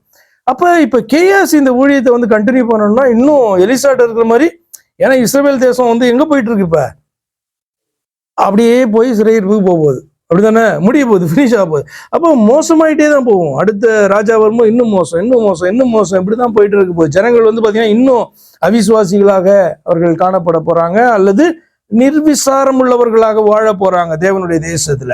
அப்படி இருக்கும்போது கேஎஸ் கேட்கிறான், இது டைமா? கேஎஸ் உடைய பக்கம் என்ன நியாயம் இருக்கு? வேலைக்காரிகள், ஆடுகள், மாடுகள், திராட்சை தோட்டங்கள், வஸ்திரங்கள், இதெல்லாம் வந்து பாத்தீங்கன்னா வாங்கணும். அதுக்கெல்லாம் என்ன வேணும்? பணம் வேணும். இது வந்து பாத்தீங்கன்னா அவர்கள்ட்ட இல்லை இல்லையா? ஆனபடினாலே இது வந்து பாத்தீங்கன்னா அவன் விரும்பி இதை வாங்கினான். ஆனா இவனுடைய கேள்வி என்ன அப்படின்னு சொன்னா, என்னுடைய மனம் உன்னோடு கூட இல்லையா அப்படின்னா அர்த்தம். நான் வந்து சொன்னேன்ல இது வேண்டான்ட்டு. அப்ப நான் வேண்டான்னு சொன்னதுக்கான காரணம் என்ன? இப்ப எலிசாக்கு இதெல்லாம் வேணாமா? எலிசாக்கு இதெல்லாம் இருந்தா சந்தோஷம் தானே. ஆனா எலிசாக்கு வந்து பாத்தீங்கன்னா இது காலம் அல்ல, இதெல்லாம் வாங்குகிறதற்கான காலம் இது அல்ல அப்படின்னு சொல்லிட்டு பாத்தீங்கன்னா அவன் சொல்றான். சரி, நிறைய காரியங்கள் அதுக்குள்ள அடங்கி இருக்கு, நீங்களே கொஞ்சம் சிந்திச்சு பாருங்க. This is not the time for this அப்படின்னு சொல்றாரு. அப்ப நம்ம வாழ்கிறதான காலத்திலேயே எது தேவை, எது முக்கியம் அப்படின்றத பார்க்கணும். இது வேணாம் அது வேணாம் அப்படின்லாம் அர்த்தம் கிடையாது. ஆடு மாடுகள், வேலைக்காரர் எல்லாம் வேணாமா? ஒலிவ தோப்பு, திராட்சை தோட்டம், வஸ்திரம் எல்லாம் வேணாமா? எல்லாம் வேணும் இல்ல. ஆனா அதை பார்க்க ஏதாவது முக்கியமானது இருந்ததுன்னா அதை தள்ளிட்டு இது என்ன பண்ணக்கூடாது. இது வந்து பாத்தீங்கன்னா எல்லா காலத்திலையும் இது அப்ளிகபிள். ஒவ்வொரு காலகட்டத்திலையும் வந்து பாத்தீங்கன்னா எல்லாமே தேவையா தான் காணப்படும் நமக்கு. ஆனால் அதெல்லாம் வேணான்னு ஆண்டவர் சொல்லல. ஆனால் எது அவசியமோ அதை தள்ளிட்டு இது ஏன்னா அது என்னாகும்? அது அர்த்தம் இல்லாம போயிடும் இல்லையா? அழைத்த அழைப்பு, அபிஷேகம் எல்லாத்தினுடைய அர்த்தமும் இல்லாம போய்விடும். ஆனபடினால this is not the time for that அப்படின்ட்டு என்ன பண்றாரு அவர் சொல்றாரு. அப்ப நான் பேசின வார்த்தைகள் வந்து உன்னுடைய மனசுல வந்து இல்லையா? அதான் வந்து பாத்தீங்கன்னா தன் ரதத்திலிருந்து இறங்கி திரும்புகிற போது என் மனம் உன்னுடன் கூட இல்லையா அப்படின்னா என்னுடைய சிந்தை உனக்கு தெரியாதா? நான் ஏன் வேணான்னு சொன்னேன்னு தெரியாதா அப்படின்ட்டு என்ன பண்றான் கேட்கிறான். ஆகையால் 27 ஆகையால் நாகமானின் குஷ்டரோகம் உன்னையும் உன் சந்ததியாரையும் என்றைக்கும் பிடித்திருக்கும் என்றான். உடனே அவன் உறைந்த மழை நிறமான குஷ்டரோகியாகி அவன் சமூகத்தை விட்டு புறப்பட்டு போனான். அப்ப என்ன விதமான குஷ்டம்? நிச்சயமா அவன் குஷ்டம் தான் இல்லையா? ஏன்னா உறைந்த மழை போலனா அப்படியே வெள்ளை வந்து ஸ்கின் வந்து வெள்ளையா மாறுது. அப்படின்னாலே அது வந்து பாத்தீங்க அப்படின்னு சொன்னா அதுக்கப்புறம் நீங்க பின்னாடி பார்ப்பீங்க வருகிற அதிகாரங்களில அவன் ராஜாவுடைய சமூகத்துல இருப்பான். அங்க ராஜாவுடைய சமூகத்துல வேலை செய்யறவனா காணப்படுவான். இங்க எலிசா விட்டு அவன் போயிடுவான். அதுக்கப்புறம் வந்து பாத்தீங்கன்னா அந்த ராஜாவுடைய சமூகத்துல, இஸ்ரவேல் ராஜாவுடைய சமூகத்துல காணப்படுவான். அங்க வந்து ராஜா இவன்ட்ட ஒரு கேள்வி எல்லாம் கேட்பான். அதெல்லாம் வரும் பின்னாடி, அதை பார்க்கலாம். சரி, இதுல ஏதாவது கேள்விகள் இருக்கா? போய் பேசக்கூடாதுன்னு கற்றுக்கொண்டோம். எந்த ஒரு சூழ்நிலையிலும் வந்து பாத்தீங்கன்னா கர்த்தர் மேல வைத்ததான விசுவாசத்துல நம்ம நம்பிக்கை உள்ளவர்களாய் காணப்பட முடியும். கர்த்தருடைய அதாவது மற்றவர்கள் இப்படி எடுத்துக்கோங்களேன், சிறுபனை பார்க்கும்போது மற்றவர்களுக்கு ஆசீர்வாதமாய் அவள் காணப்பட்டார். இப்ப நாம எங்க இருந்தாலும் நம்ம மற்றவர்களுக்கு ஆசீர்வாதமாக நாம இருக்க முடியும். அப்படி ஆண்டவர் என்ன பண்ணுவார், நம்மளை பயன்படுத்த அவர் ஆலை கூடும். நம்ம மட்டும் ஆயுதமா இருந்தா போதும் எந்த சூழ்நிலை. அப்ப சிறைக்குள்ள காணப்பட்டவர்கள் கூட ஆசீர்வாதமாய் மற்றவர்களுக்கு இருந்திருக்காங்கல்ல. சிறையிருப்புல காணப்பட்டவர்கள் மற்றவர்களுக்கு ஆசீர்வாதமா இருந்திருக்கிறாங்க. அந்நிய தேசத்துல காணப்பட்ட போது மற்றவர்களுக்கு ஆசீர்வாதம். அப்ப பாயிண்ட் என்ன, நம்ம எங்க காணப்பட்டாலும் நம்ம மற்றவர்களுக்கு ஆசீர்வாதமாக நம்ம இருக்க முடியும், அல்லது தேவன் நம்மை அப்படி பயன்படுத்த முடியும். சரியா? அந்த காரியத்தை நம்ம கற்றுக்கொள்கிறோம். அந்த சிறுவனுடைய அந்த வாழ்க்கையிலிருந்து, நாகமானுடைய வாழ்க்கையிலிருந்து நிறைய காரியங்கள் நீங்க கற்றுக்கொள்ளலாம். அந்நிய தேசத்துல காணப்படுறான், ஆனாலும் ஒரு காரியத்தை விசுவாசித்து வருகிறான். அந்த விசுவாசத்துக்கு நிச்சயமா ஒரு சோதனை வந்து நடக்கிறது. அந்த சோதனையில அவன் என்ன பண்றான், தேர்ச்சி பெற்று அவன் வருகிறான். அற்புதம் நடக்கிறது. கர்த்தருக்கென்று தன்னுடைய வாழ்க்கையை ஒப்பு கொடுக்குற மனுஷனாக அவன் காணப்பட்டான் என்று சொல்லி நிறைய காரியங்களை பார்க்குறோம். கேஎஸ் உடைய லைஃப் எடுத்துக்கிட்டீங்கன்னா நீங்க அதுல இருந்து நிறைய என்ன பண்ண முடியும், அப்படி எடுத்து நீங்க ஸ்டடி பண்ணுங்க. கேஎஸ் உடைய லைஃப் எடுத்து, இப்ப எலிசாவுடைய லைஃப் எப்படி காணப்படுது? எலியாவிடத்துல ஊழியக்காரனா இருந்து கற்றுக்கொண்டவன் எப்படி, எங்கேயாவது ஒரு இடத்துல இவன் வந்து மோசம் அப்படின்னு பாத்தீங்களா? எலியாவுக்கு கொஞ்சமும் குறைந்தவனாக இல்லை. அவனுடைய லைஃப் வந்து பாத்தீங்கன்னா எப்படி விரும்பினானோ அல்லது ஆண்டவர் எப்படி விரும்பினாரோ அப்படி எலிசாவினுடைய அந்த ஓட்டம் காணப்பட்டது. ஆனால் கேஎஸ்னுடைய ஓட்டம் அப்படிதான் இருந்திருக்க வேண்டும் ஆக்சுவலா. அப்ப கேஎஸ் எப்படி அழைக்கப்பட்டான், எப்படி இவனுடைய ஊழியக்காரனானான் அப்படிலாம் நம்ம வந்து பார்க்கல. ஆனால் கேஎஸ்சி குறித்து ஏன் எழுதப்பட்டிருக்கு அப்படின்னு சொன்னா, கேஎஸ்சி வந்து பாத்தீங்கன்னா நிறைய வேலைக்காரர்கள் காணப்பட்டிருக்கலாம், எல்லாம் தீர்க்கதரிசிகள் தான் காணப்பட்டிருப்பாங்க கூட. அப்போ அப்படி இருக்கும்போது கேஎஸ்சி முக்கியமானவனா இந்த இடத்துல அறிவிக்கப்படுகிறான். அப்போ கேஎஸ்சி ஏன் இப்படி ஆனா அப்படின்னா என்ன அர்த்தம்னா, எது முக்கியம் என்பதை கேஎஸ்சி மறந்து போனான். மோசமானவன் கிடையாது, அதாவது அந்த ஆழம் என்ன அப்படின்றது புரியாத போனான். எந்த காலத்துல எதை தேடணும் அப்படின்ட்டு. அப்ப அதுல இருந்து இன்னொரு காரியத்தை நீங்க படிக்க முடியும். அப்ப வேத வாக்கியங்களை வாசிக்கிறோம், அதை மேலோட்டமாக பார்க்கிறது ஒரு வகை, ஆனால் அது என்ன பர்பஸ்க்காக கொடுக்கப்பட்டது, அது என்ன செய்தியை நம்ம கொடுக்கிறது என்று பார்க்கிறது முக்கியம். அப்ப கேஎஸ்சி அப்படி பார்க்க மறந்து போனான். அவன் மேலோட்டமா அந்த காரியத்தை பார்த்தான். ஆனா எலிசா அவன்கிட்ட கேட்கறது, என் மனம் உன்னோடு கூட அந்த இடத்துல இல்லையா, இருந்திருந்தா பேசியிருக்கணுமே அப்படின்ட்டு பாத்தீங்கன்னா அவன் பேசுகிறத நம்ம பார்க்கிறோம். அதுவும் வந்து பாத்தீங்கன்னா நமக்கு ஒரு டீச்சிங். சரி, வேற ஏதாவது கேள்விகள் இருக்கா, ஜெபம் பண்ணலாமா?